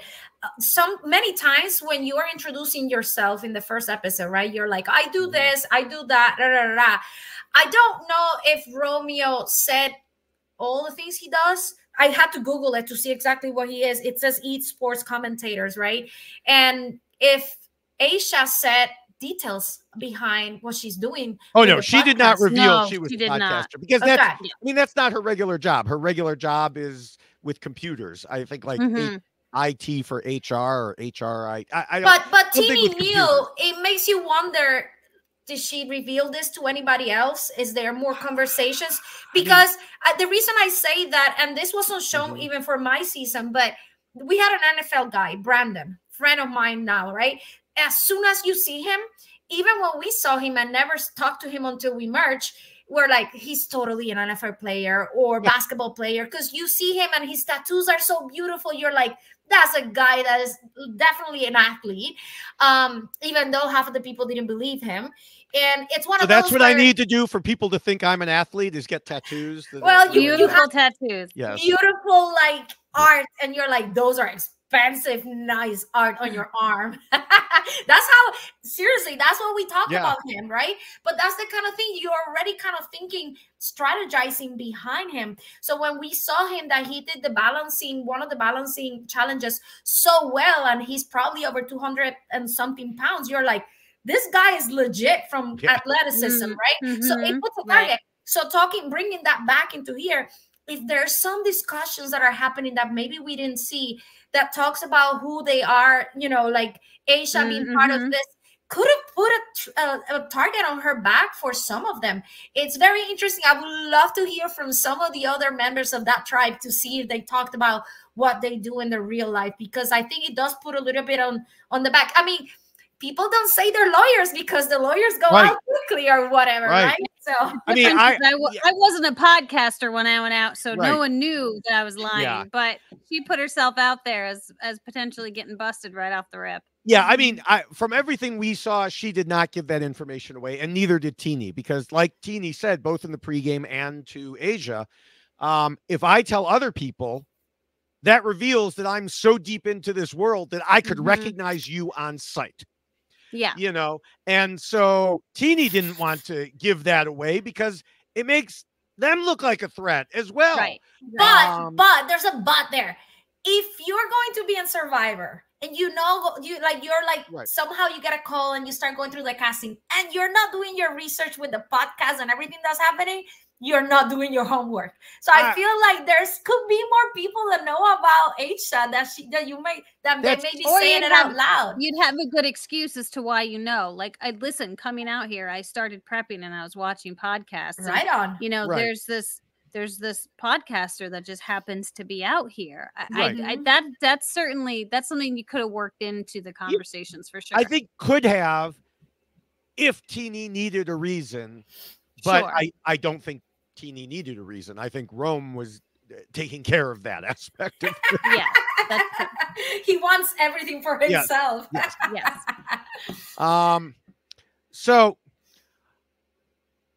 So overall, I don't think being a threat was a big issue for this vote.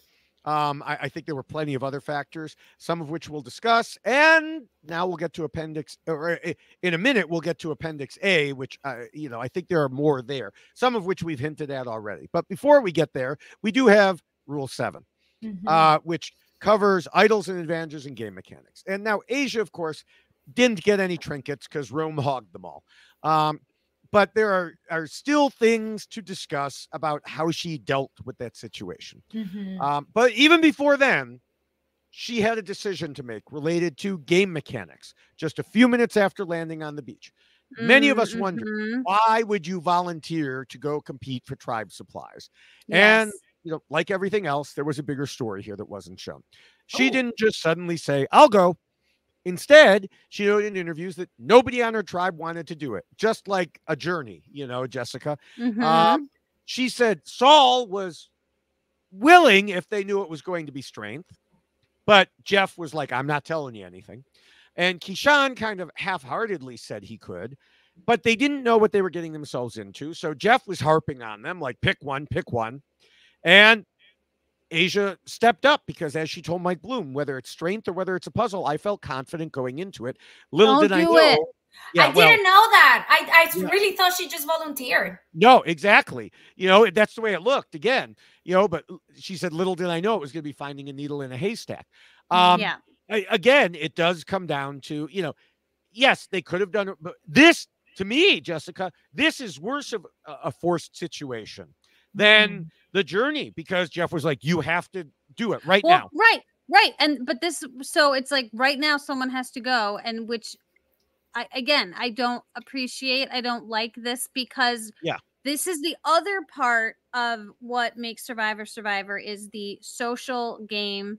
And when you are removing one person from from that start, from that beginning, you are taking away so many possibilities from them. Because, and I know that I don't want to read into too much, and I know this is something that came up in some of the exit press, but TK went and she went, and TK went home and she went home, and she didn't think that it necessarily affected her social game.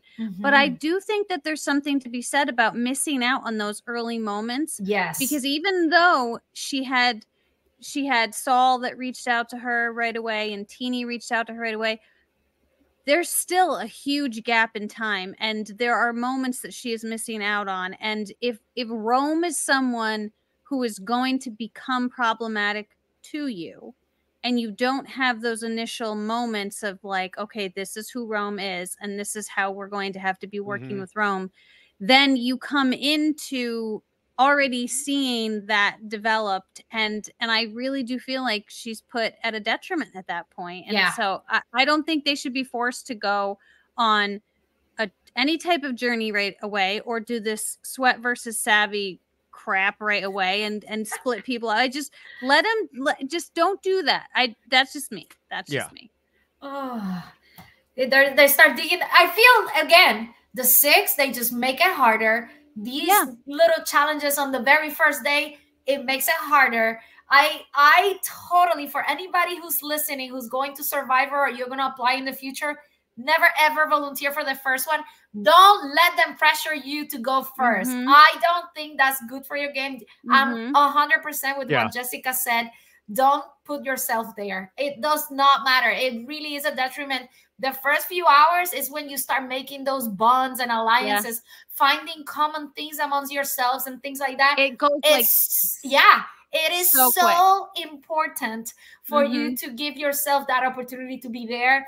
If you can and have the power to say no, please never go there, because I'm with you. I didn't even make the connection of the 2 of them, that you're right. The 2 that went there are gone now from the game. And TK, there may be something to that. And TK did blame that partially in his interviews, whereas Aysha said she didn't think it mattered. Now, I mean, she would know better. She was there.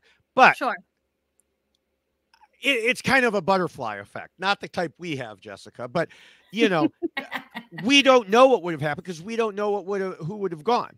You know, Right. maybe if they drew rocks, Rome, because he always seems to get the winner, Rome would have ended up going. But then again, maybe he would have refused because he was like, I'm not going. But if they all refused, they still had to come up with something. Let's say they draw rocks and he ends up going. Well, now that dynamic instantly is much different. Exactly. Yes. And so would Genevieve have said, well, let's wait till Rome gets back and make it? Or would she have, because she was we may forget this, but she was the initial one who said, let's make an alliance of 4. Yeah. Wow. And while Aysha was still out there. And Teeny was like, well, I want to wait and see what's up with Aysha. Right. And so, I mean, personalities are going to work out the way they work out. If Rome was not the one to go and Aysha was not the one to go, do I think they would have been best buds? No. I still think you probably would have had the same issue there. Right. I feel like it still would have been the same issue, but it's also a matter of you pregame, you kind of judge people and you look at what you think, or you try to determine what you think they're going to be like based upon what you've seen. And then when you actually start playing the game, you find it almost immediately if your read was correct or if you were way off. And I had both of those things happen with various people on my tribe where I was like, wow, this is not what I was expecting at all when I first saw this person. And, oh, this was what I was expecting with this. And so, you know, it's one of those situations where those moments are so significant when you are first just hitting that island and kind of doing your introductions and meeting people, and to miss out on it, it can certainly, I think, affect someone's desire to want to be with you more so than this person over here. Because even, I mean, you're talking 7 days. So hours matter in a circumstance like this. Hours really can make all the difference. And if you don't have those initial hours with your group, then you've missed out on a world of information relative to a game that is only 26 days. Oh my God, I agree. And I think anyone who watched these episodes and who is going to be out on the next, well, not the next season, the next season that goes to film is probably going to be like, there's no way in hell I'm doing that. So Jeff better come up with another method, because I think everyone's going to be like, are you kidding? No, the first 2 people who volunteered were voted out right away. Right. Of course we're not doing that. Right. You know, not going. So for Survivor 49, Jeff better have another method there. I think the format may stay. But I could see how they could really mix it up, right? Like, I mean, or all of them say no. You get pressure. Let production select you, and that will bring something quite interesting, right? Like something we haven't seen. Make it a little fairer. Like, okay, we're gonna have 3 of you go and 3 of you stay. Yeah, like a half and half. I like that. Know, something like that, where it's not one person being singled out. Yes, for this. Yeah. So now there was also a repercussion from that trip that was not discussed on the show, because Aysha told Rob that Genevieve, and therefore probably Rome, suspected that she had some sort of advantage from having gone there. Now, I'm not sure how much of a role, if any, that really played into things. You know, maybe Rome got it in his head that she had something, and that's why he was like, we must get rid of her. But I feel like we would have heard something about that. Yeah. Especially when like Teeny was talking to Rome and saying, well, we should be more worried about Saul because he can find stuff. You know, then I feel like Rome would have responded, yeah, but what if Aysha already has something? So I just don't feel like that ended up being anything. Yeah, but it is also something for people to consider when you get sent out on something like this, that people will make up stories in their head. I was surprised. I should have mentioned it in our first episode. I was surprised there wasn't anything. Yeah. For that reason. But but it's still in the back of your head. Oh, right. That she could still have something. Like it has to be in your head, even if you don't discuss it or whatever. You don't forget those things. Those are important aspects that you got to remember. Yeah. So Now, what may have played a role was Aysha taking the lead in tracking Rome the Idol Hunter. As we saw, she caught him getting a clue, and she told Teeny, Keyshawn, and Saul, and they went out to find him, and then he went diving armpit deep into the well, and they kept searching until they found him, and he basically ran away. I'm sure her being the lead investigator on this was not lost on Rome, and he did not appreciate it.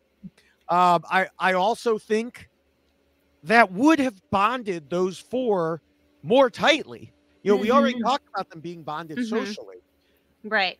If Rome had not come and told Teeny about everything, as we discussed earlier, Rome really countered, whether intentionally or unintentionally, really countered that four-person bonding by going directly to Teeny and involving them. Yeah.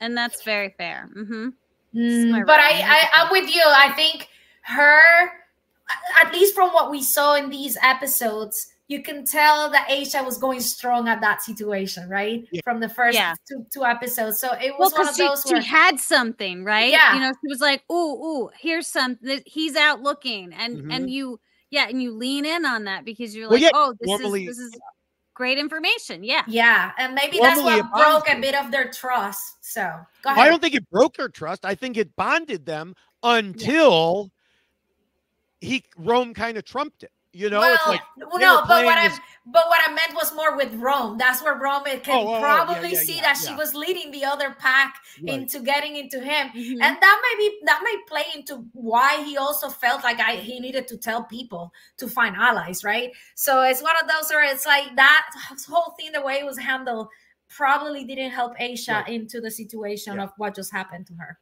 Yeah. Now Aysha tried to deal with Rome's possession of an idol by working around it, especially after Teeny and Keyshawn confirmed that he had it. But that duo kept talking about him possibly playing it on Genevieve. And the part I'm not sure about here is whether Rome ever actually told them this, or they were just saying it for the reason that, they couldn't try to counter the idol. Like, we don't want to do this, so we'll just tell her that, he said this. That's exactly what I think they were doing. Yeah, because we didn't see him say it. Yeah. And, Jessica, you and I were very certain last week, and you got a T-shirt out of it, that there was, there's no way he would do it. And I maintained that certainty into watching the episode. Aysha herself said in interviews that she had the same thought, but even so, she knew that she had to do something to ensure it, and also try to convince Teeny and Keyshawn that they didn't have to worry about that. Right. So once they came to her and told her they were with her, aka they lied to her face, she made two moves to ensure that Rome would use the idol on himself. One was that she told Genevieve she and Saul had gotten a third person to vote out Rome, because she knew Genevieve would immediately run back to Rome and tell him. And then she also, this is the reason she made her statement just before the vote about, the person who agreed to vote with me, I hope you still do that, hoping to really drive home the point to Rome. That was really directed at Rome. Hey, you've got to play the idol on yourself. And these were both very good ideas if Teeny and Keyshawn hadn't already made up their mind and were completely lying to her. But I have an option that I think she should have utilized, and she didn't decide to. Okay. If she thinks that they are both voting for Genevieve, right? If this is where her mind is at, so there's two votes on Genevieve, and Saul has to be also voting for either Rome or Genevieve, because there's the split, right? So if the plan was they're voting, so 3-1-1, right, where it was, and then so whoever Genevieve and Rome vote for, which is going to likely be Saul or Aysha, she could have said, you know what, that means it's a 2-2-1 vote if I play my shot in the dark and take a chance, and then I'm safe because I play my shot in the dark, and even if I'm not, it's still 2-2, and then it's tied, and then they got to go to a tiebreaker, But I just feel like, why not just take the chance at that point? If you do believe that the vote is going to be 2-2-1 and you have a chance to save yourself, play your shot in the dark. That's very interesting. I didn't even think about that, but I like it. Well, I mean, she addressed in her interviews why she didn't play it, that she felt her vote was needed in this whole thing. And the other thing is, again, why? Explain that to me. That was one part I didn't clip from the thing, but but I know that she addressed it. I just don't remember what it was. She did. She did talk about it, but but the math isn't mathing. Yeah, I don't know. So if they said they were doing 3 votes on Genevieve and one vote on Rome, yeah, then it would have been 2 votes on Genevieve. And if Rome and Genevieve vote for, let's say, her, it's 2-2. It's what Jessica was talking about. And so then who gets? So then it's 2-2, and then it leaves it in the hands of Teeny and Keyshawn, which is fine if they're willing to do it.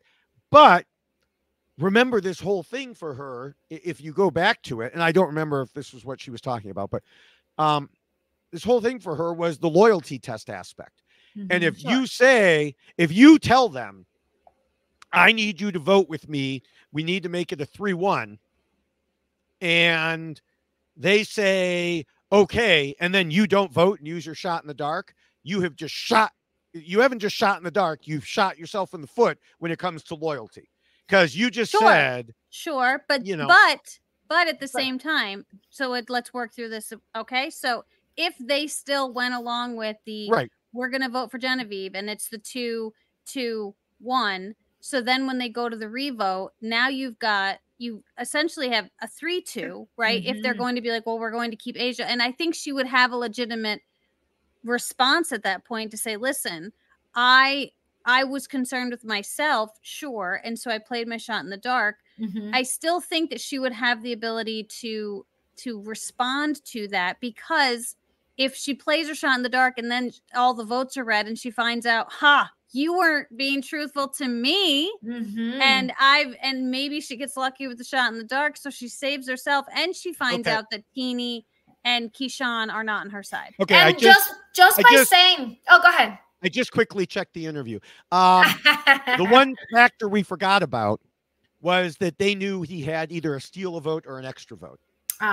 And if he has that, she needs to have her vote. If he plays an extra vote, especially, that makes it a 3-3 tie with her vote. If she does the shot in the dark, she's dead. But there's permutations there. One is by her saying that she's gonna play the shot in the dark, it's already in their mind. There's a chance she doesn't go home, right? But let's say they don't even care about it and they go with it. Maybe in their minds it's the way for them to utilize to let Rome burn that boat. Whether he's going to do it or not, we all know he's not going to do it unless he knows he's going to help himself, right? So I truly, truly think that would have played out beautifully if she would have worked with that. And I'm also curious because I know that Rome came back and said, I lost my vote. Right. And then he told Teeny, no, I didn't actually lose my vote. I had to steal a vote. And so I don't know if Aysha actually knew that he had probably a vote. I don't think that was ever confirmed. From her interview, it seemed like she knew he had something. He had something, but also like, I mean, and we saw Saul sitting there talking to him where he was going on, oh man, I lost my vote. And Saul is just like, you are so full of crap. I see right through you. But again, but you don't know what it is. Right. But this is the other part of it too. And this, I just keep going back to the numbers. There's no reason at this point in the game for him to steal a vote with the numbers being what they are. So for Aysha to think, well, what if he does a steal a vote? It's not going to matter in the grand scheme of things, because if Genevieve and Rome are together, which they appear to be, and then if there's a chance that she's got, Teeny and I'm sorry, no, and Keyshawn are all. So then the number, it doesn't matter. He doesn't need to steal a vote. They have 4. It doesn't matter. He believes that, but Right. And you're right, because I was saying the same thing. I was saying, well, why would he ever use it? But we don't know. And, just people having those sorts of things, as I'm sure you know, can strike fear into you. Yeah. And so, what's your better shot here? Do you want to give away your vote? It's kind of like we were talking about with John in the first episode, where he was like, well, I felt I had about a 20% chance of convincing Sam. And we were like, you did not have a 20% chance of convincing Sam. Sure. Is there, what are the odds here? Is it better or worse than 1 in 6 that he will use this advantage? It's Rome. I would not put it past Rome to use everything he has just to make a big moment, or Romant, as we said last episode. I think. Don't you think that Rome, that like Teeny and Kashan could probably tell he felt comfortable with what was happening? Like, I think he's so, feeling he's killing it. I think so, but how do you, I mean, it's not as simple math as we thought before I, went and looked at it. Yeah. There's math plus trying to figure out what's going inside Rome's head, of all people. Yeah.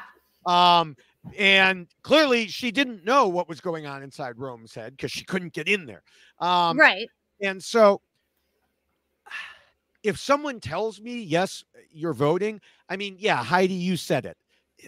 Were they lying? Were they telling the truth? Probably lying, but I don't know. It all comes down to the percentages again. Yeah. I think if she had gone either way, I think it would have been okay. I don't think one, is particularly beneficial over the other. And it's possible she says, I'm going to play the shot in the dark. And then they're like, no, we're going to go with Soul. We're going to go with you on Soul. And then the whole thing. But I do think the dynamics would have changed. Like, if she would have used that line, everything would have been different.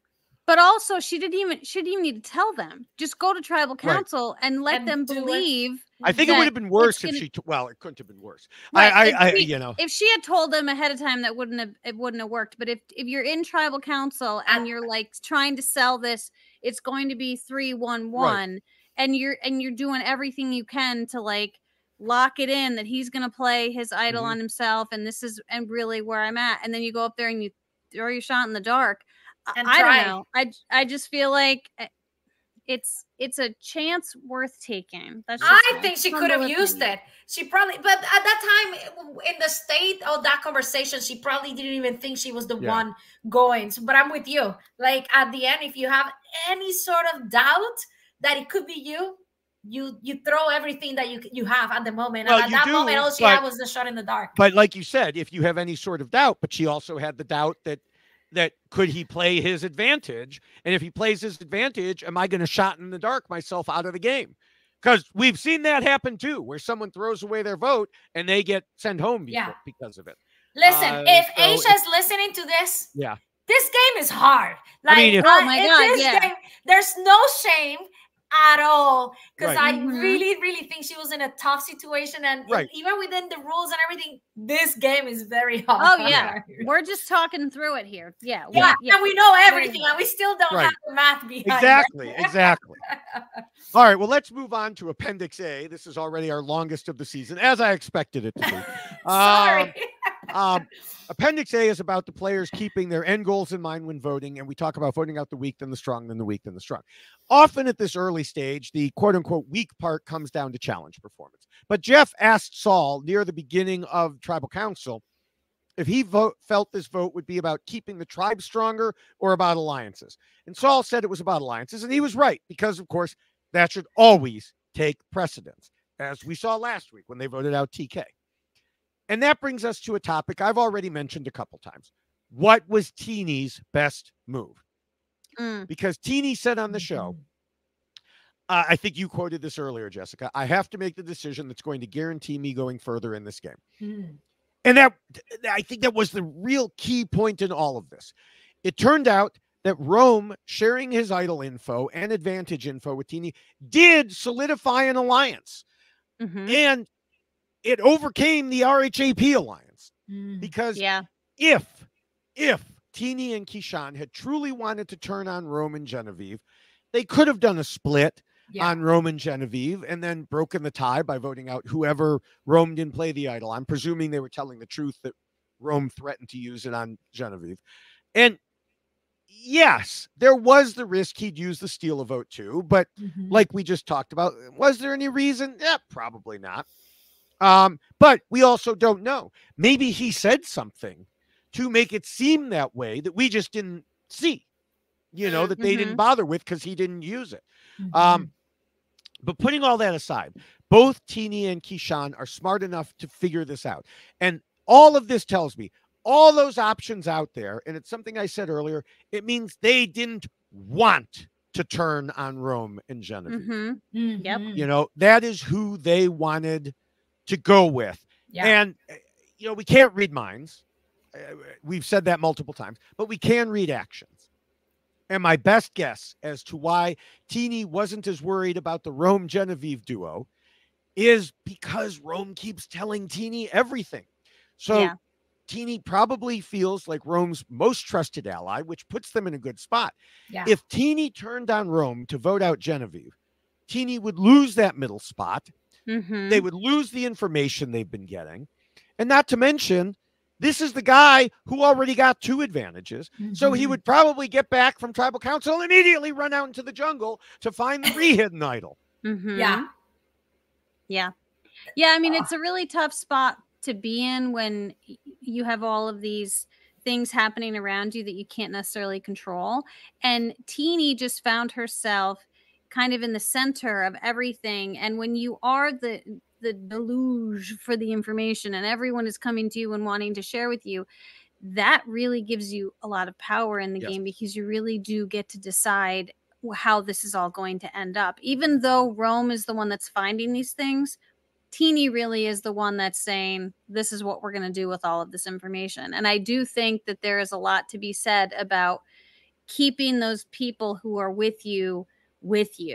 And even though Aysha and Saul could have been with her as well, it is a difference, because when you have someone who really, I mean, Rome is like her other number one. So she technically has 2 number ones, whereas Aysha has Saul. And then Saul and Aysha are coming to Teeny. And so I do think that there's a different feeling there and a different level of loyalty. And it really does boil down to how Teeny saw her game progressing with these options that were before her. And unfortunately for Aysha, she wasn't another number one for Teeny. And Teeny is such in a good position with all the information. It doesn't matter so much to have all these advantages.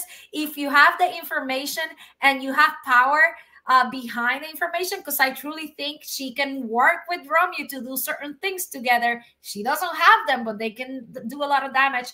She's in a really good position. And being in the middle there, when now that we know Aysha is gone, Saul is going to be looking for anybody at this point, right? And knowing that probably Romeo will be doing this, because we saw it in the preview, but only because we know how he's been dealing with the alliances. He's very one-sided. Teeny could capitalize from either way, from both sides. So it's a little bit sad that Aysha didn't get that information. Super sad for her. But Teeny is in a very good position in this tribe for sure. Yeah, I just think that Teeny and Keyshawn thought they were better off with Rome and his bag of tricks. And if they make it to merge with him, and they still have that advantage, he may use it for them as a group. Absolutely. And if he fails, well, then he can be seen as a shield. You both talked about that earlier, the smoke screen, So either way, it's kind of a win-win for Teeny to pair up, to keep Rome around.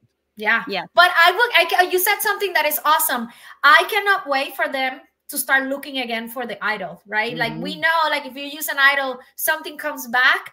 It will be very interesting to see what happens depending on who finds it again. I bet that's what that clip is for in the preview. It's possible. I bet Saul is like, I'm going to go out and look for the idol, leave me alone. And I bet that's where Rome is saying, I don't have to leave you alone. It's not in the rules. This is Survivor.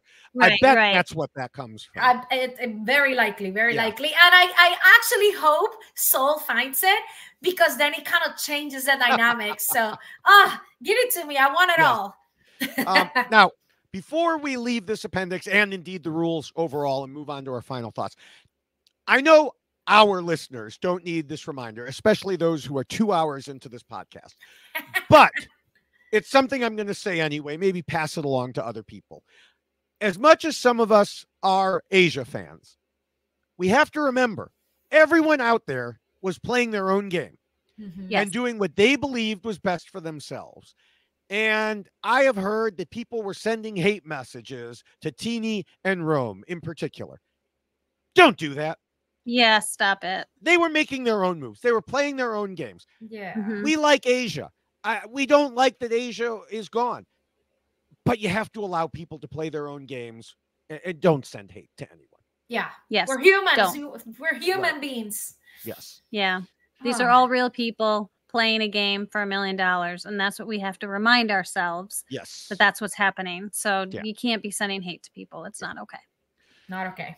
All right. Well, it is time to wrap things up. So, Heidi, what are your final thoughts on Aysha? I said it earlier, and I'm going to repeat it just in case. Aysha, there's no shame in the way you went out. This is a very difficult game. She was given a set of cards that were very, very hard for her. So I really hope that she gets all the love from everyone, because she deserves it. And I also hope that everyone else gives loves to the rest of the tribe, because this is a game. We go there to have fun, have an experience, and hopefully win it. But guess what? Only one person wins it, and that is okay. That's part of the game. We are human beings. I'm so sad to hear there's some hate out there. I got it myself, and it was like, all I'm giving is love to people.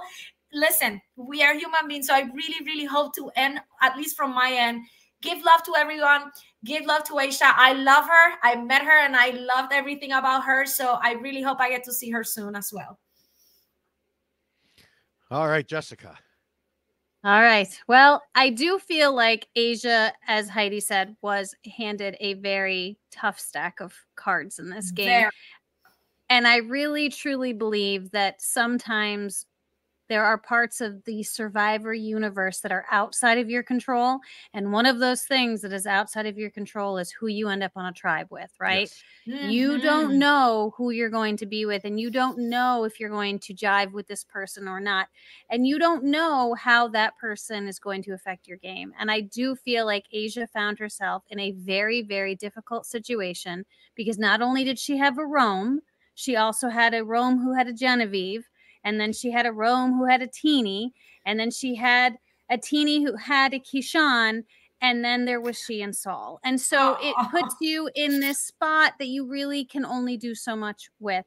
And I take it from me. I'm someone who, I drew a rock, right? I said it on my shirt. I got a rock. She got a Rome. And unfortunately, it just... Let's put it in the next shirt.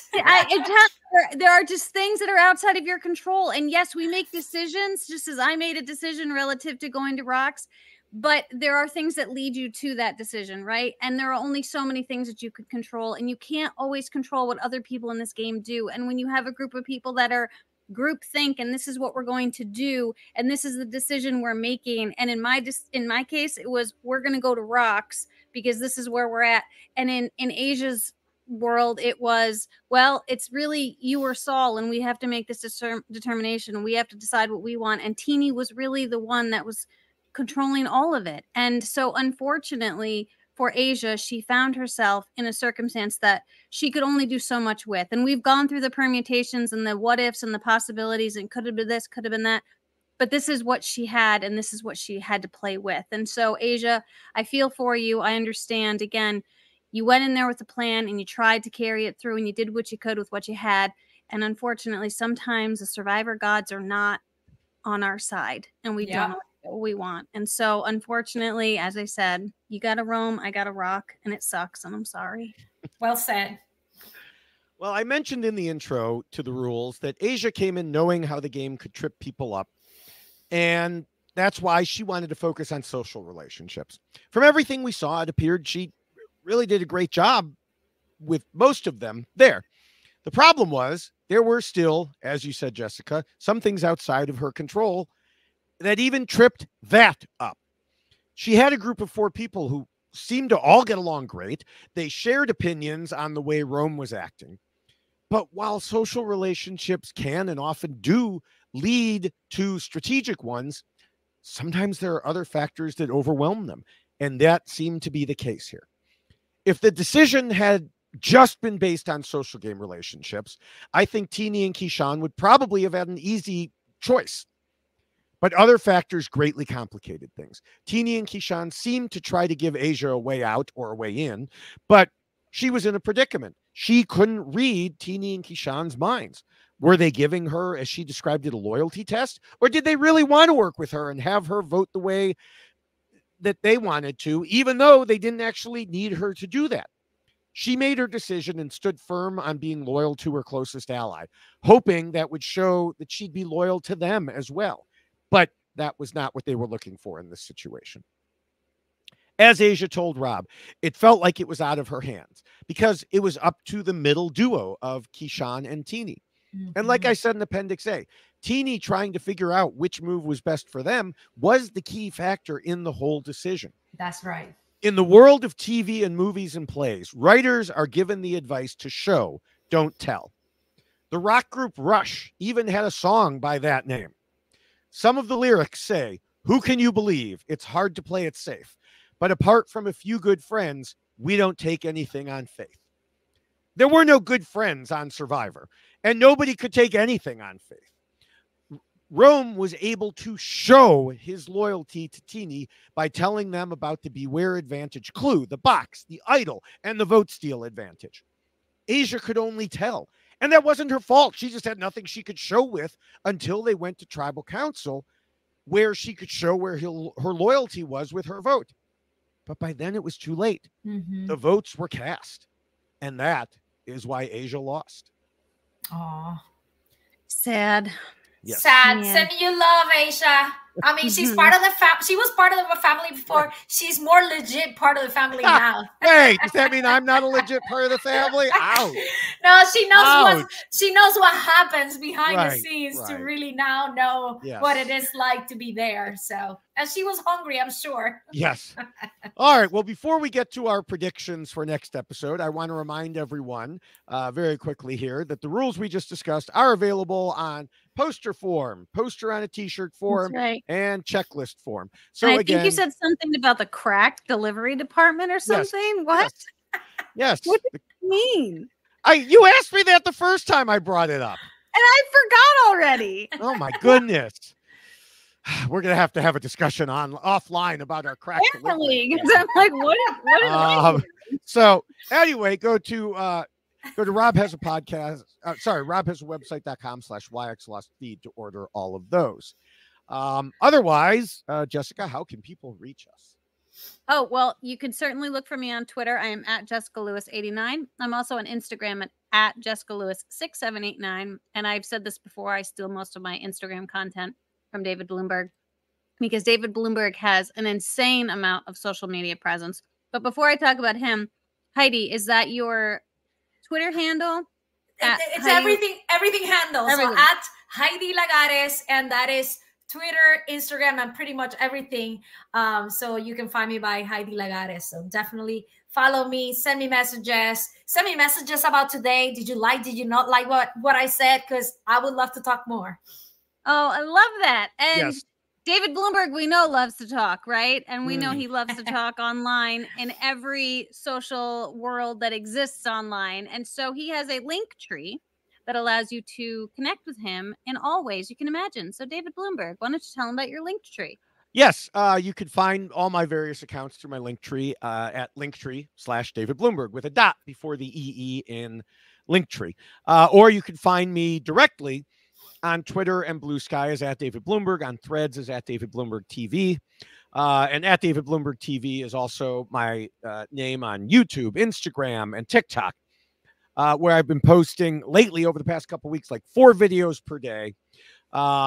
sometimes 5. Yesterday was 5. Right now, of course, the clips are mostly from Survivor and Big Brother. Big Brother is coming to its end in about 10 days. But, it'll be filled with, there's other shows like The Traders Canada, The Circle, which also just ended, The Anonymous, which has a few weeks left, The Summit. I'll have some from that and other shows that are continually popping up as well. In addition, make sure that you're watching or listening to the Big Brother version of Why Blank Lost, as Big Brother 21's Ovi Kabir is my co-host there. We just recorded an episode for the 5th place person a few hours before recording this one, so it's already out there, already available for anyone who wants to watch it. We have a little bit more overlap before I'm done doing double duty there. But I am also co-hosting the Tradar podcast for the Traders Canada Season 2, which just had its 2nd week. And I was on there hosting with special guest Sam Smith from the Traders New Zealand Season 1. So you could find that anywhere. Search for Tradar. That's TRAIDAR. So yes, as you said, I am, busy everywhere. Yes, busy all over the place, etc. Everywhere. But I'm not too busy for predictions. In the preview, we saw Rome seeming to be, as we said, kind of a jerk to Saul, who, asked for a minute alone, and Rome said, no, he doesn't have to. We don't know what leads up to it. I suggested earlier, maybe he's searching for an idol. And we know that things can be massively out of context, as we saw with the Sam and Sierra stuff. Mm-hmm. On the other tribe, apparently there's Sue and blood everywhere. Again, completely out of context. I know. What is this all about? Yeah, she could be cutting up fish, or she could be trying to find Gabe's re-hidden idol in a bucket of red paint or something like that. We've seen that before. Yeah. Mm-hmm. So who knows? She could be like high, spreading blood all over herself, needing to do that. So yeah, we really don't know. None of this is helpful. Much to go on. No, helpful. Exactly. So basically, pulling thoughts out of thin air, I'm going to say Tuku loses the challenge and goes back to tribal council. Kyle has no vote and was already trying to flip things on Gabe after Gabe had thrown him a life preserver, as we discussed earlier. Mm-hmm. Sue is almost certain to tell Gabe about that if she hasn't already. And, Gabe obviously won't be very happy about that. So I think they're just going to take the easy path and vote out Kyle. Yeah, he's strong in challenges, but they'll probably be like, he's trying to turn on us. We don't need that. And if they lose again, then they'll vote out Tiana. Very interesting. Yeah. I don't know. What about you, Jessica? I am just feeling like it's going to be the yellow tribe that's losing. I just feel like we got a lot of interesting segments with them this past episode, and there was a lot of building of this animosity between Sam and Annika, and I really do feel like that's going to kind of be put to the test, because also we have to go back to all of the Andy content that we got, right, where it was like so heavy Andy the first episode, and now he's kind of in this redemption phase, and so I feel like this is just kind of feeding into that narrative, and I think it's going to be Annika. That's my guess. I was debating. That was the exact thing I was debating with, was going that route instead. Like she stole my thunder, so I feel like I got to come up with a different one. Well, that was your fault. You had the opportunity to jump in, and you said, Jessica, what do you think? I never thought she would say exactly the same. You can agree with me. That's okay. Well, but I could come up with an alternate plan because. So let me say what I was going to say. The same thing with as Jessica. I was going with the Gata tribe, and I was going to say Annika.